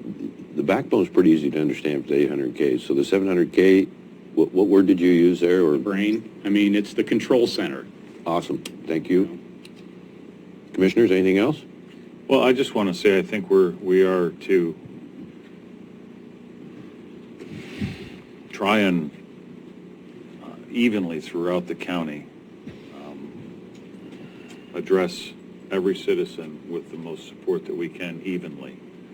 And, to give, one person an allotment of money for one thing, and someone else might say, well, why didn't you consider me for that? This is something that everyone throughout the county uses when you need 911, when you need fire, when you need ambulance. This is the service that it provides, and I think that these are the kind of things that are as I said earlier, integral parts of our infrastructure that will guarantee those services to the people of the county. So I would urge the board to consider it, and I would like to thank you guys for coming over and sharing with us. Thank you for having us. Yeah. So. Hey, I think we have a consensus then on developing a plan, and that if we can help or should help, obviously, maybe this is all we need. But I do want to try and pursue some source from the federal government and the funds that I believe will be coming. And back to your point, the options for that ARP money is this would fit. Correct. And we can surely make that case, even if it's marginal. Well, it's not marginal. This does fit. Yeah, 100% fits. Not only is it infrastructure, but it also is how everyone accesses the EMS system. I mean, you can you can justify it in so many different ways. So, this doesn't really mean anything with this, but so I was going to ask a question about 911 in Brookings, and I was thinking, would it be better if there were just one? But it kind of sounds like it's good to have that. You have yours, Stacy, and Brookings has theirs, because that way you can kind of share those if one of them. That's a discussion that we paid a lot of money to get an answer from Portland State on that wasn't a great. I mean, we need to talk about that. Yeah. So, but anyways, you know what? Will be your personal. There's pros and my personal opinion. There's pros and cons either way. All right. I think that one consolidated dispatch center would work. That's my personal opinion. The rub is, where would it be? We got an answer that said it should be with the county. Of course, Brookings doesn't like that. But the thing is, so that's, yeah, it's, my personal opinion is we should have one. It just makes it easier, but then there's also a backup in case one of us goes down. So is Brookings PD or? yeah, Brookings Police Department actually has a dispatch center. They answer 911 from basically Cape Furlough South. What kind of? This is the equipment that they have. They have, Yeah. okay. Yeah, this is the equipment that is the standard for dispatch nationwide. There are a few other off-brands out there, but this is the standard. Is it pretty new? Yes, yes. It's So at if we the talk- beginning of its lifestyle. Yeah, it's at the beginning of its. So if we talk them into joining forces with us, we could. Well, that's just something that just, yeah. we're still looking to maybe get some of our money back from Portland State because that was so poorly done. Well, you know, that's. Do you agree, or do you want to go out on a limb here? There are some things that, you know, what's one of the other old sayings, you know, the coyotes bark, but the herd keeps going. Trying to get some money back from a college would be like, you know, yeah. But we also discussed having them, redo that, because I think it cost $60,000 total. I think there's sometimes, well, we didn't pay anywhere close to that. There are some times where you just, you know what, you say, you just cut your losses and you move forward. So how much did we pay, 17 or was it? $17,000. Okay. To, you know what, to have somebody from outside of here tell us what we need to do here. Sorry. Thanks, guys. Yeah, yeah, so, anyways, but on this, I do want to, I just want to make sure that you understand that there is some urgency to this. Like I said, if there's some additional federal funding that's out there right now that doesn't take 6 months to go through a process to get, then I would say, yeah, let's try that also. But that's not out there right now. And this is something that this community needs. So, today, that's my urgency. I know you guys will look at this, and I hopefully bring it back. But I'm always available for any questions. Sergeant Aranda is. So. 2 words, emergency response. And it's not just the sheriff's office. I mean, if I was here in front of you saying, hey, you know what, the sheriff's department, we'd like to change from Smith & Wesson Model 19s to some cool, zoomy, other kind of gun, and I'm asking for $500,000 of this money, I would expect you guys to say, you know what, that's what your budget is for. Bring that to the budget committee. That's not what I'm here asking for. I'm not asking for anything for the sheriff's office. It just so happens that our employees are the ones that push the buttons on this equipment. This equipment is for the community as a whole. Anyone else with questions? Well, not just for the board about bringing this back. I know we're going to look to also form a committee to decide where to spend this money at, but I just don't want to see this being left out there and, 2 months down the road, we're still waiting to, address this. This is something that I'd like to see if the board can set a date to bring this back and for as an action item, and maybe not in the next 2 weeks, but within the next 30 days to bring this back as an action item. I agree with that. Let's shoot for the first. Look at Hi, there. Sheriff. Where did you Let's come? shoot for the first Wednesday in June, maybe. I looked away and. Well, I was watching it online, and I just want to come over and just reiterate what they said, how the urgency is on this. Lately, we've had a problem for the last couple of months with our radio system. Repeaters sticking open, and not sure what causing it, but down south, it's constant crackling. It's so annoying. You can't hear anything. It's like last night we had a rescue up on the river by, where it's brewery hole, Allen's Alley. Boat, 80-year-old guy was driving a boat, and he had a female and a 7-year-old boy on it. They got up and went through the brewery hole and all that bedrock up in there and got on a rock instead of going around Allen's Alley. And there they were, and it was getting dark, so we sent a Marine deputy up there with a couple SAR members.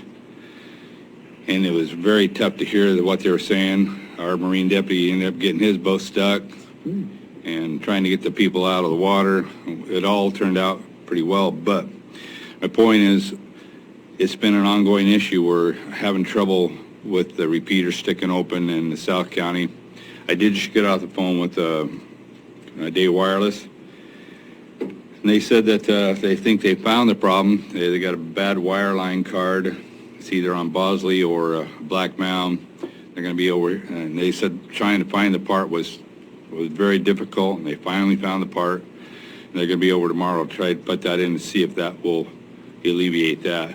But it's stuff is breaking down, and we get to a point where we don't have service, all hell is going to break loose in the county. I'm just saying it's very important that we get this done. Like Captain said, you know, we're not here to be the first person to the trough to drink some of the wine, but everybody will benefit from this in the entire county.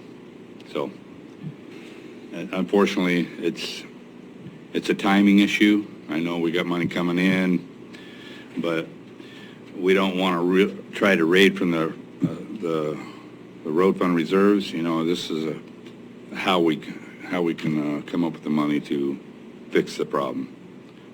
So anyway, I just wanted to bring that to your attention. Thanks, Sheriff. We'll look for a specific plan on whatever that, I think it's the 3rd of June. 9th of June would be the second Tuesday is where our normal Aren't we on the 1st and 3rd? It's something I got moved this year, so it's on the second. Anyway, we don't want to wait a full month. It'd be 2 or 3 weeks. The first meeting in June, yeah. Okay, all right, I'll be here. Thank you. Sorry. Thank you. Do we know when that money is going to be deposited? It's going to start trickling in here for too long. Yeah, I think pretty much any day now it should be starting to come in. Like half and half, or? That's what I've heard. Half now, half later. And later meaning? Later meaning middle of the July, 2 August? years. I'd have to look. It's been a while since. We'll give you a report. It's been a while here. since I've looked at it. So we're going to go to item 7D, Curry County authorizing Coos Forest Protective Association minor upgrades with Curry County IT Communication Services. We're on the tower subject. I'll read something here real quick, Board. Coos Forest Protective Association, Mike Robinson is upgrading their emergency first responder wildland fires hilltop radio system for the Curry unit. CFPA's current radio system is co-located with Curry County's radios at Grizzly, Bosley, Black Mound, Cape Blanco, and Agnes. The current system is tied to the Curry County microwave through a T1 connection. You know what that is, right? No, I don't either. That ties all sites together in a simulcast broadcast. So you just heard the captain mention that term, for dispatch of firefighters on all emergency calls. A new upgraded radio system designed by Codan and Daniels. Those are Coos County people that he's kind of like our Day Wireless for Curry County. We have a lot of confidence in them. Will replace their current radios at each of those above-mentioned sites. The new system will be linked to the Curry County microwave through IP connections, which is similar to the T1 connections currently used. CFPA has recently reached out to Curry County, Curry IT Services, Sheriff's Department, Road Department, and Day Wireless to coordinate and communicate plans to upgrade their first responder radio system. CFPA is asking that the county support the radio upgrade as they work with Day Wireless to assure that connecting to the county microwave is acceptable and will cause no interference for county operations. And then the contacts here. And then I talked to Mike again this morning, our old friend. Going to be tough when he retires. We got to push back against that. But he did talk to Calvin from Day Wireless, and CFPA provided specs needed, but it's such a small amount, has no effect on the microwave for county, and Calvin is fine with this decision. And of course, Mike is trying, he and his people are trying to get this done before fire season. So would appreciate board approval today. So moved. Second. Any discussion? Call for the question, please. Commissioner Pash. Aye. Vice Chair Herzog. Yes. Chair Boyce. Yes. Motion carried unanimously. Thank you, board. Item E. E, yeah. 7E, Curry County Public Education Funds request staff to develop a preliminary proposal for upgrading the commissioner hearing room IT system. I see Deputy Economic Development Coordinator, Miranda back there. This is, you're going to have something on this, I assume? I will, but I'm going to read this real quick. This is a request for the board to ask staff Plaguey and Feliciano in the next month or so to identify needs and come up with a preliminary hearing room with some of the microphones and other issues that we've had. Recording systems, I think is a big one, recommendation. Subject to the board's decision on May 12th, staff would prepare a presentation for a workshop on June 9th. Maybe that is the right Wednesday.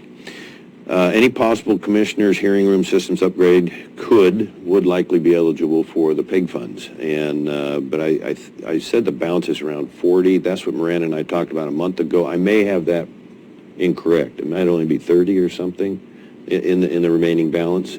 So would the two of you like to speak to that, or do you want consensus from the board? What's your thoughts here on how we can proceed? And you know, I know in your IT system back there is, not unlike our tower discussion for, the last 30 minutes, there's some real outdated equipment in there. And even Commissioner Huxley was given a little warning on this 3 or 4 years ago. Yeah, the thing about, obviously, with technology, it updates every 14 months, basically. Oh, yeah. So you quickly can get out of date. Our servers, which I think is going to be the biggest cost, are out of date by 6 years. 7 years if you talk about production, but 6 years here. So what we've seen recently is the servers are failing. Right now they are maxed out as far as what's on there. Yeah, thank you. You're welcome. Very hard time breathing in that thing. They are maxed out as far as capacity.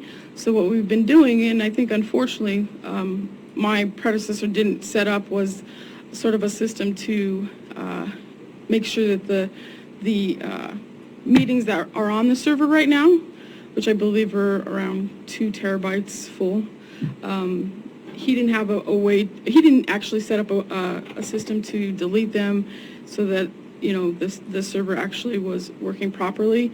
So we've had to go in and make sure that we're archiving first, which we did. We bought a couple of things that allow us to now archive the meetings on a specific... Good work on that, by the way. A very specific system so that we can actually, go back to them if need be. And fairly inexpensive. Not in the cloud. Not in the cloud. No. Where I live is in the cloud. A lot of things in the cloud these days, right? So this is a local server that actually holds that stuff.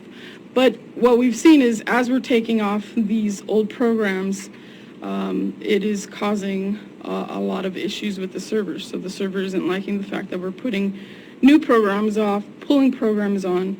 And if I can explain it simply, it's like a data footprint. So what happens is I think people with iPhones probably know this as well, you actually create like a data footprint, and that data footprint also builds data onto your server, or let's say like an iPhone. So I think what a lot of people have seen with their iPhones is what's happening with their server. If you're pulling stuff off, it leaves a data footprint. It's not all the way off, so that actually builds up in your data, your terabytes, your data footprint there. There's really no way to get rid of that. You would actually have to restore the server, which means we would lose everything that's on the server right now. And we haven't had the ability to go back and continue to do that. So unfortunately, we've seen it fail several times where it just stops streaming to the channel. We are also unable to stream to the channel live, which is why we've had to rely on YouTube to do our live streaming. So that's going to probably be the biggest cost. Now I've looked at the server that we have, which is a Telview server, and I've spoke to those folks. To get a new server with them would be about $15,000. which is a huge chunk of that PEG fund.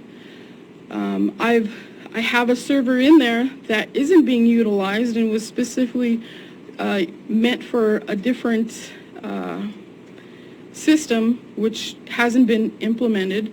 It's, for instance, it's called a digital billboard. So this digital billboard could be run on the channel, when we're not having any meetings or things like that. So it can display, things that are going on in the county. It hasn't been implemented because I wasn't trained on that. It was just something that he had done and he hadn't implemented himself as well. But that system actually can do the same thing that the Telview server is doing. And I've talked to those folks, and that's just an upgrade of that server, and that upgrade is about $6,000.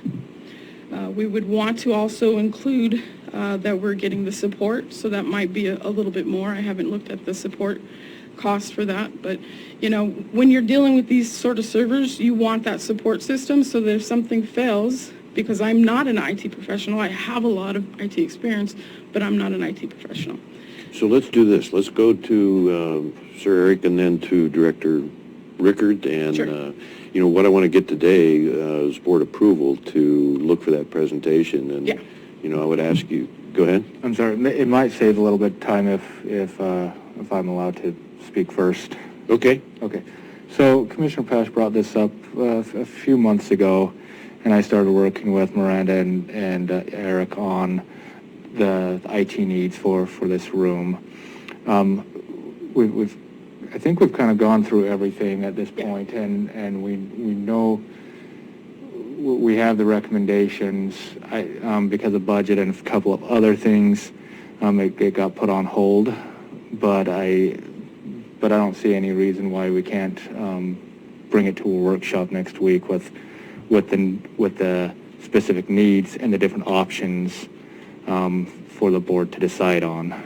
So do we have a workshop scheduled for the 26th, you mean? In 2 weeks, yeah. The next 2 weeks? The next workshop on the 9th. Eric, does that give you enough time? Yeah, go ahead. Yeah, Eric I'll Feliciano. come right back to you, Director Rickard. I'm done. Yeah, we've had a couple of meetings. We spent a few hours on this already, and we kind of walked through everything, talked about different options. Like Miranda had mentioned, the servers. I think you've got all the numbers and all the information down there. So if you'd like us to just bring it back and present it, then we've done a lot of the legwork already. Good. So 2 weeks would be okay with all three of you? Yeah, that won't be a problem. So do we actually have a workshop scheduled on 26th? Yes, we do. Okay. Anything else at this point that you're aware of? Okay. As far as what? Other workshop items so far? I don't, not that I don't know of any. Okay, so board questions? I'm just glad to see that, it is going to move forward. The board is willing to hear it, because I know when I brought this up a couple of months ago that it was something that I thought was imperative, and I'm glad to see you guys did follow up and did the work on it. So I'm excited to see what we come up with. So guys, what is the PEG fund balance? Does anybody know? Sorry? 40K? The balance for the PEG fund. I don't think 42 is correct. I think I made a I don't know off the top of my head. No, I don't know. I think the last time I looked at the balance, it was about 35. Okay. Yeah. All right. So we'll get that figured in the equation too. So we don't need a motion. That is an action item, but I think we just need a consensus to move towards that planned workshop. Yep. Board's okay with that. Hey, great job, guys. Thanks, guys. Thank you very much. Hey, no on counter microphones though. I'll knock them over all the time. So then we're going to item 7G. 1 year, is that right, guys? 1 year cooperative agreement Yes. Yes. between Curry County Public Transit Service District, Curry County, and Curry County Public Transit Incorporated to provide transit services in Curry County retroactive to July 1st, 2020. Council Pope, I did have a question on that. Please proceed. Since Brenda's been back, she's been going back in time to when she left and moving forward, checking to make sure that all the agreements and contracts that should have been done were done.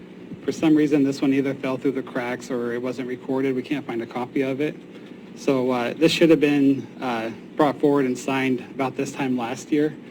And so we've been talking with Catherine down at the Curry County Public Transit.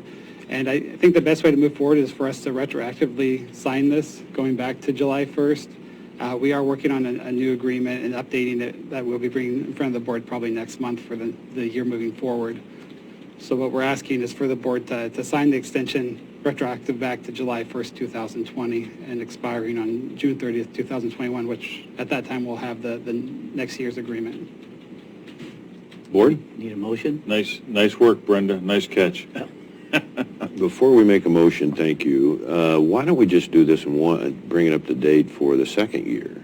Well, because there's some updates we want to make to the agreement, Okay. just contact information and things like that, so. I thought you might have a good answer. That's a good one. So we'll do both, and you said to bring us fully up to date would be a month or even a couple months from now. Right, we'll probably bring it, sometime before July 1st of this year, we'll have to do the next one, because that's when this one will expire. So, Council Pope, do you want a motion on this for an action item? Asking for the board to grant the 1-year extension retroactive back to July 1st. Do you mind? Do you have it? Just the top left Order paragraph? approving an extension of the cooperative agreement between the Curry County Public Transit Service District, Curry County, and Curry Public Transit Incorporated to provide transit services retroactive to June 30th, 2020. Thank you, Commissioner Herzog. I apologize. I just read that on the agenda item, so I should have checked that. So I'll looking for a second that. Thank you. Board discussion, open. Hearing none, call for the question. Commissioner Pash. Aye. Vice Chair Herzog. Yes. Chair Boyce. Yeah. Motion carried unanimously. Okay, item 7H.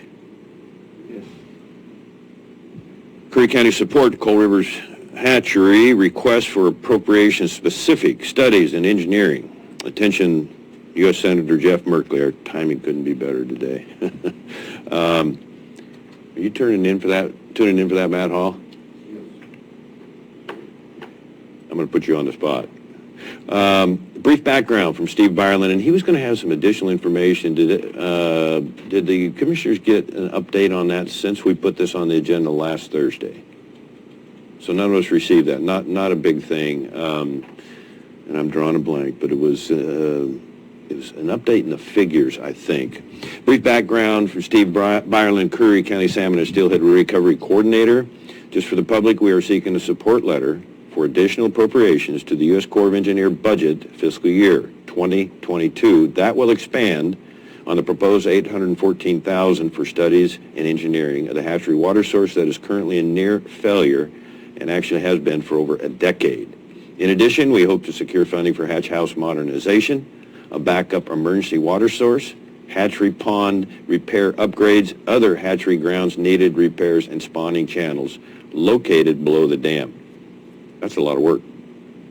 We're also asking for the shortfalls in full funding for hatchery operations, $206,000 to be funded, by Tuesday, May 11th, 2021. We will provide for the Curry County Board of Commissioners the updated appropriations document for board review. We also plan to have the expanded appropriations request by the May 12th CCC Board General Meeting and for the public at large. Then there's a sample letter here that I'm looking for board approval. We'll go to the other counties and challenge them to join us in this request. And we'll talk a little bit about Senator Merkley later today. I just have, excuse me, I have one thing. I spoke with Mr. Byerland this morning about this as there was some question about the additional $206,600. Okay. That the county might be responsible and bear that. And he made clear to me that that is being asked for in Senator Merkley's, in this letter, that all be borne by the federal government and not the counties. And I just wanted to make sure that that language was clear. Good, and I'm reading here the last paragraph. Very good.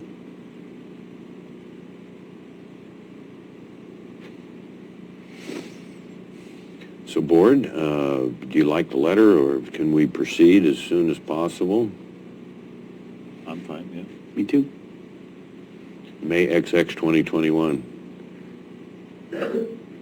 Staff Jesuit, if we have board consensus here, we might even want to get that done today. I'd take back that request. If you had time, and it falls into place for you, you know, we might be able to present that later today, or we'll at least reference it. Be very helpful. You said you're going to be in a phone conference on this later? Yeah, I would. You could reference that the board approved it, and we'll have a letter for you forthcoming. Good. Yeah. That was my take there. As you know, neither of us will be able to join that because it would be a quorum. Yeah. But it's an informational meeting. But it could change. Okay. But We have a disagreement on that. I would just encourage you to at least listen in. We're not going to be making any decisions today, but let's ask county council's opinion because it might be good for us to attend. It'd probably be better for just one person to be on the call, just because you never know how the call's going to go or, you know, what's going to be discussed. okay, I'm just telling the other counties. Okay. The other counties have lots more, all the commissioners are listening. Oh, yeah. There's no decision being made here. You know, we just made the decision to ask, you know, support Merkley in this request, but that's the way it's been here for 4 years, and it's sometimes really disappointing, and it's just not a new thing. It's nothing inappropriate or illegal. Go ahead. We're in agreement on that. I just want you to know. I want to make sure that we don't have an issue, so. Okay, thank you. Right, I guess a lot of it depends on the nature of the call. If it's like a presentation or one-way thing, that's not such an issue. If there becomes discussion, that's when it really becomes an issue. Okay. I don't want to, yes, I'm not going to disagree with you because I think chances are you're right, but the more people we have we're good, guys. This is a good system. This is a good direction. It's positive movement forward on replenishing our salmon and steelhead. I think we're all very excited about this. It's we're headed in the right direction. So Just do we, go real ahead. quick, a question. They keep, they talk about Applegate Lake, and Lost Creek Lake is the reservoir above the dam for the Rogue River. But this, I guess I need to just ask Steve questions about the Applegate Lake. Do they rear salmon? There's no hatcheries there. Yeah, I don't think, no. And then, Elk Dam, they did away with that by like 2 years after they approved the plans, clear back in the late 70s. They did start it, didn't they? Elk Creek, yeah. Yeah. That trail there. So. Yeah. Matt?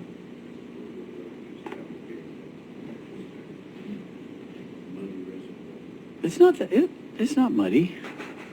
I've done some open water swims there. It's a great little lake.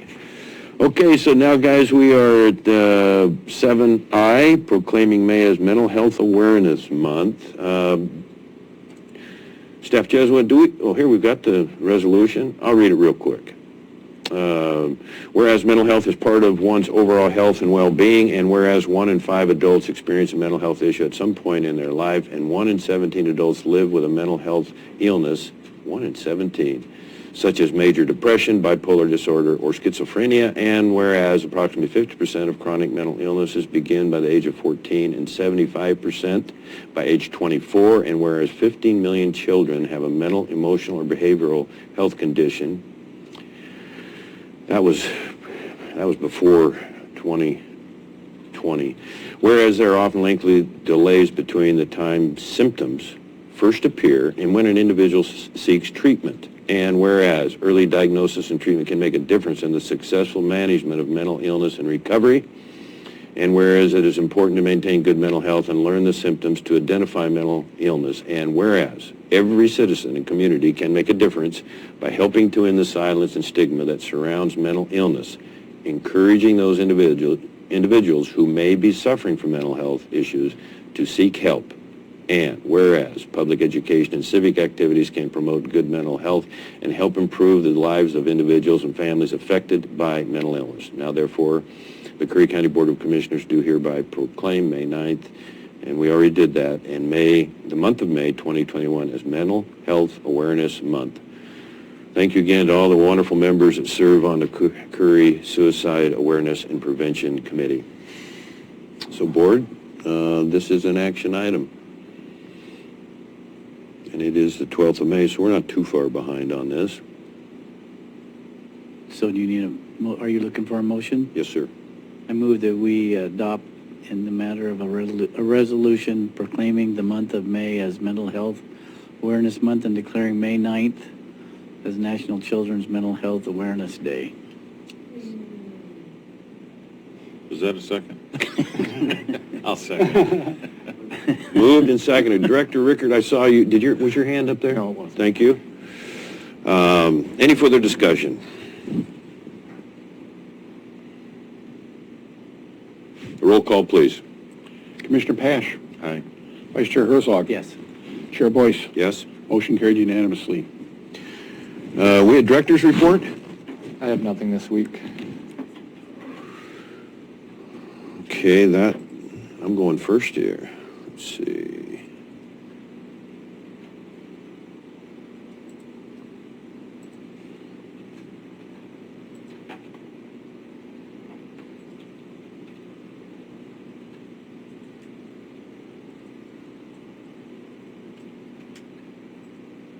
Bear with me, guys. I don't know what happened to it.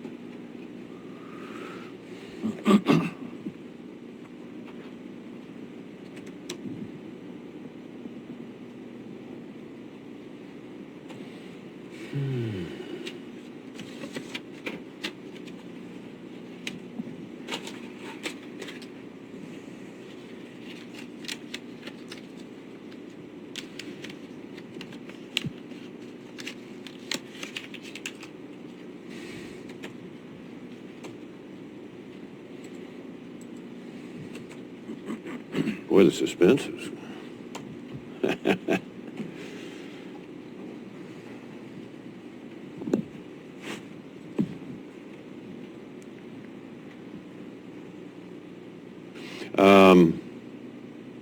Still looking for a report, on Boyce Cove Park was shut down for 4 months, revenue losses, still looking for office reorganization at some point. I think the most important one, though, is if you don't already have it available, and there's no great rush on this, Director Rickard, if you could get the board a full accounting of the COVID dollar distribution. I haven't actually seen anything for quite a while. I know we've all been very busy, but that would be very good information for us and the public to have. Go ahead. And specifically, what are you asking for COVID distribution? What do you mean by distribution? Well, every dollar that came in and then where it went, just an accounting. Okay.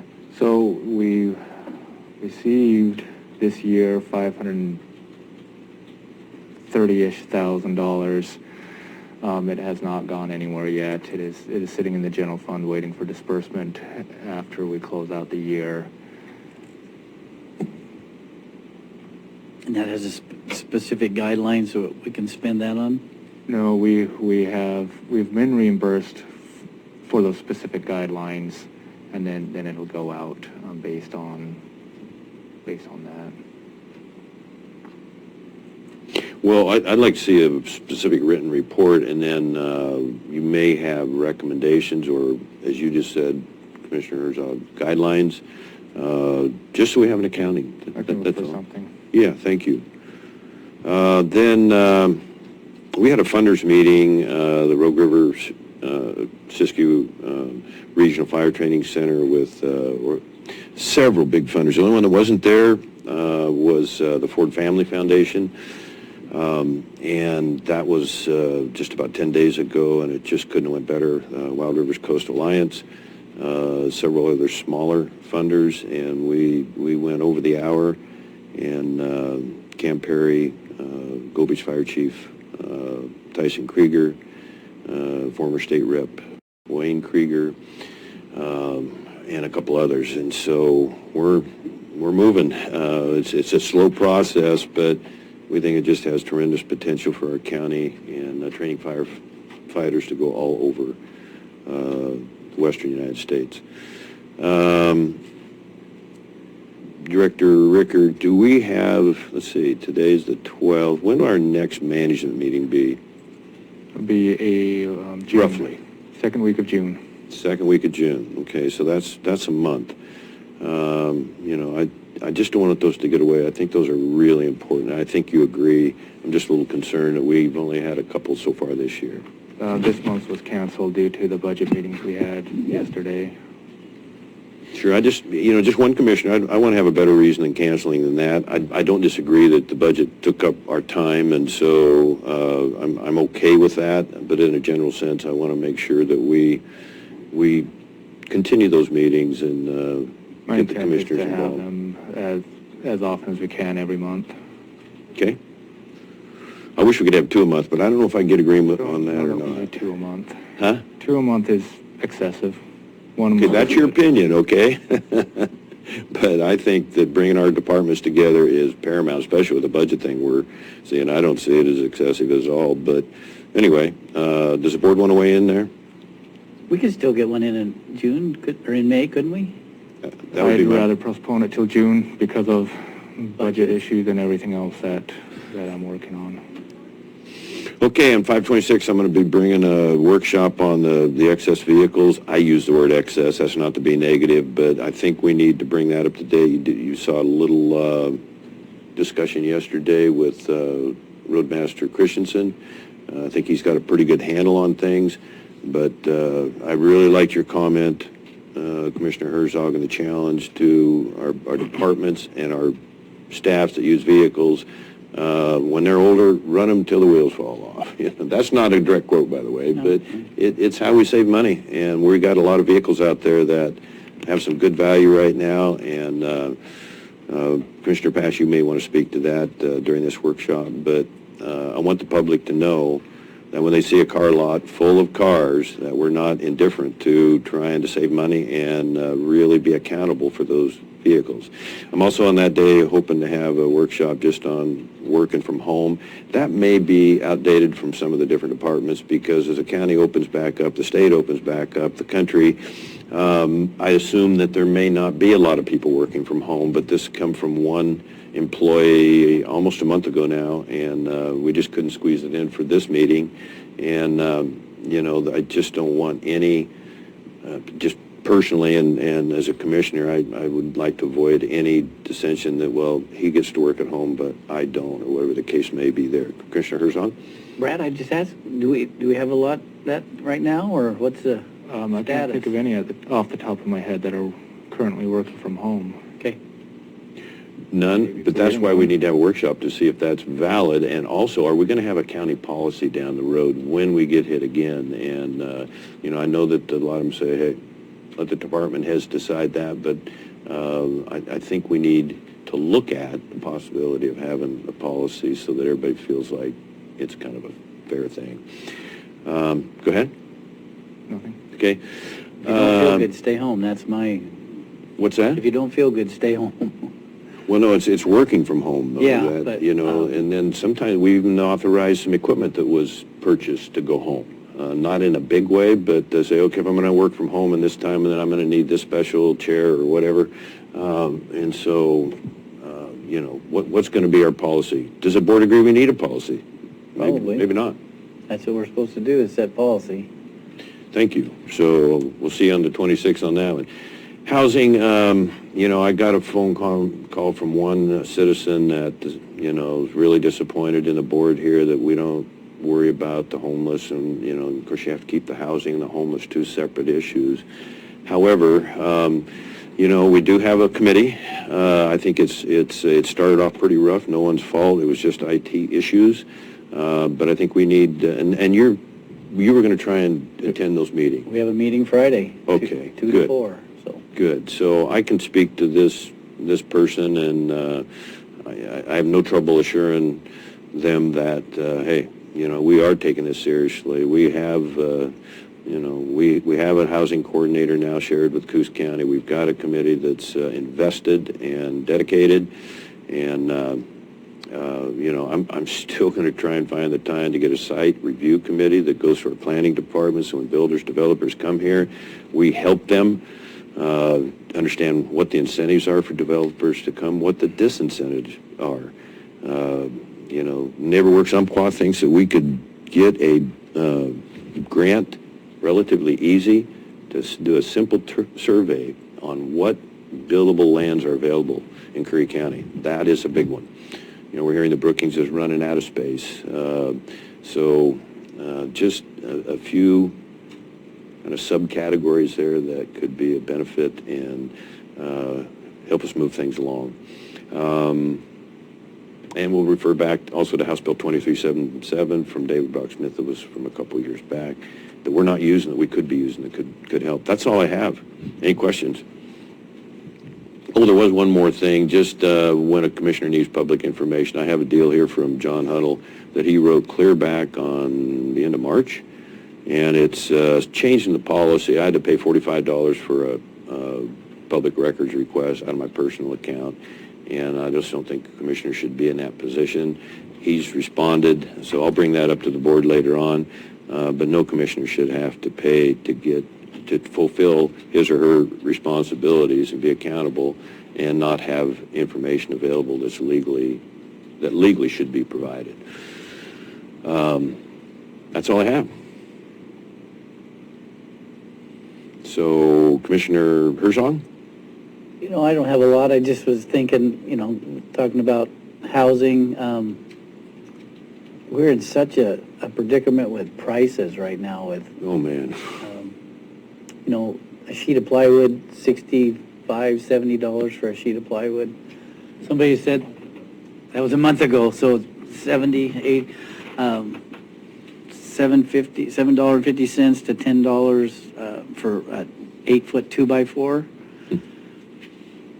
So when you start talking about affordable housing, it's a tough one. It's just, because I know people that are not building right now because...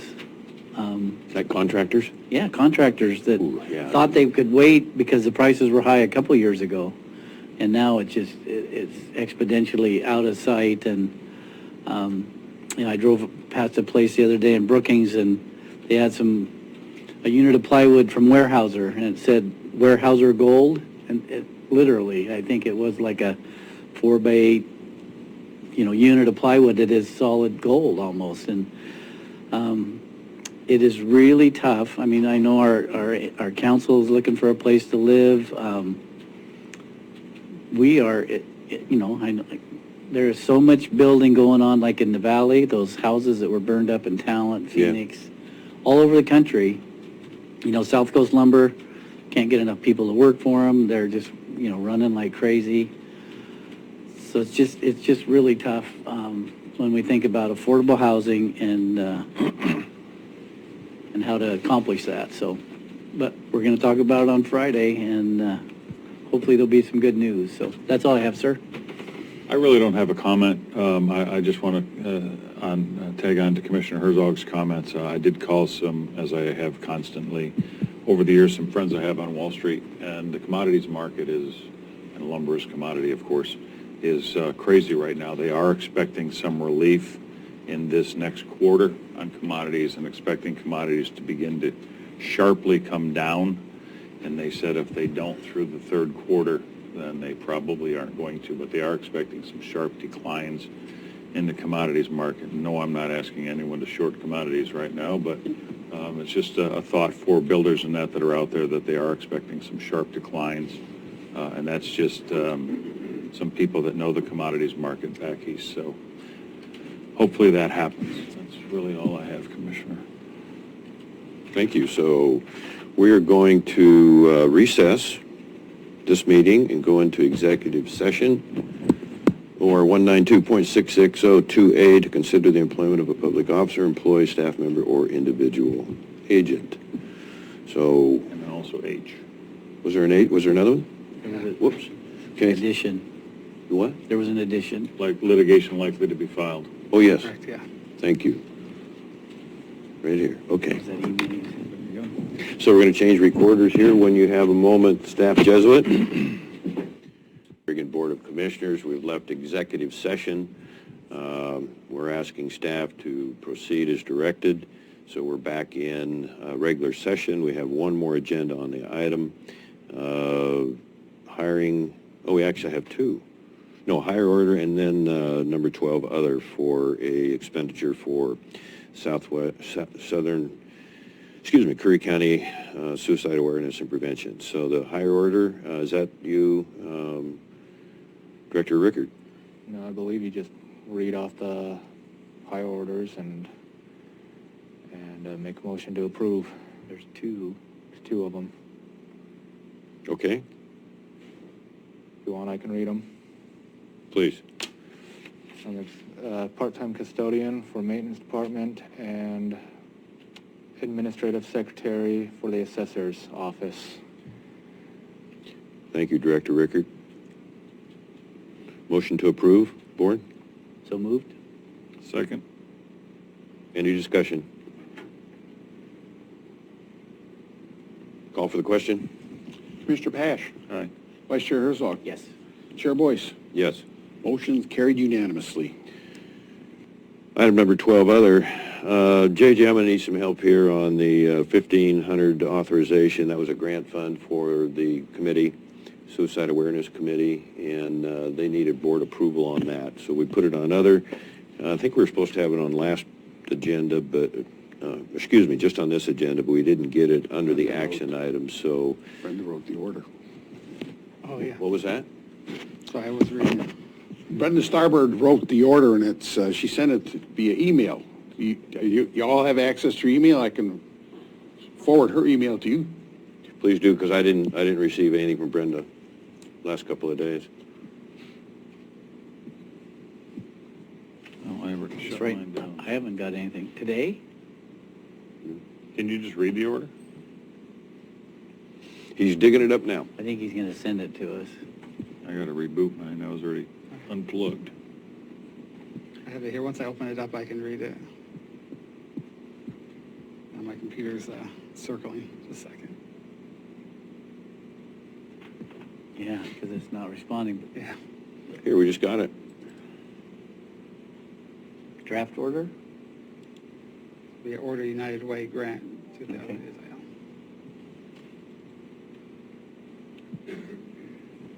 I already got mine. You don't have yours. That's weird. Can you read it? Did you get yours? Yeah.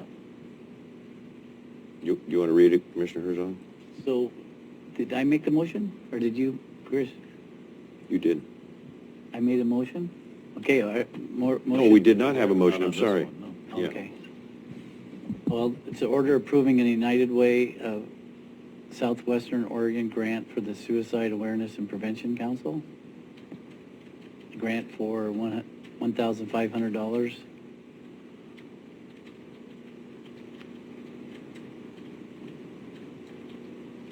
So looking for a motion? So moved? I'll second. Any further discussion?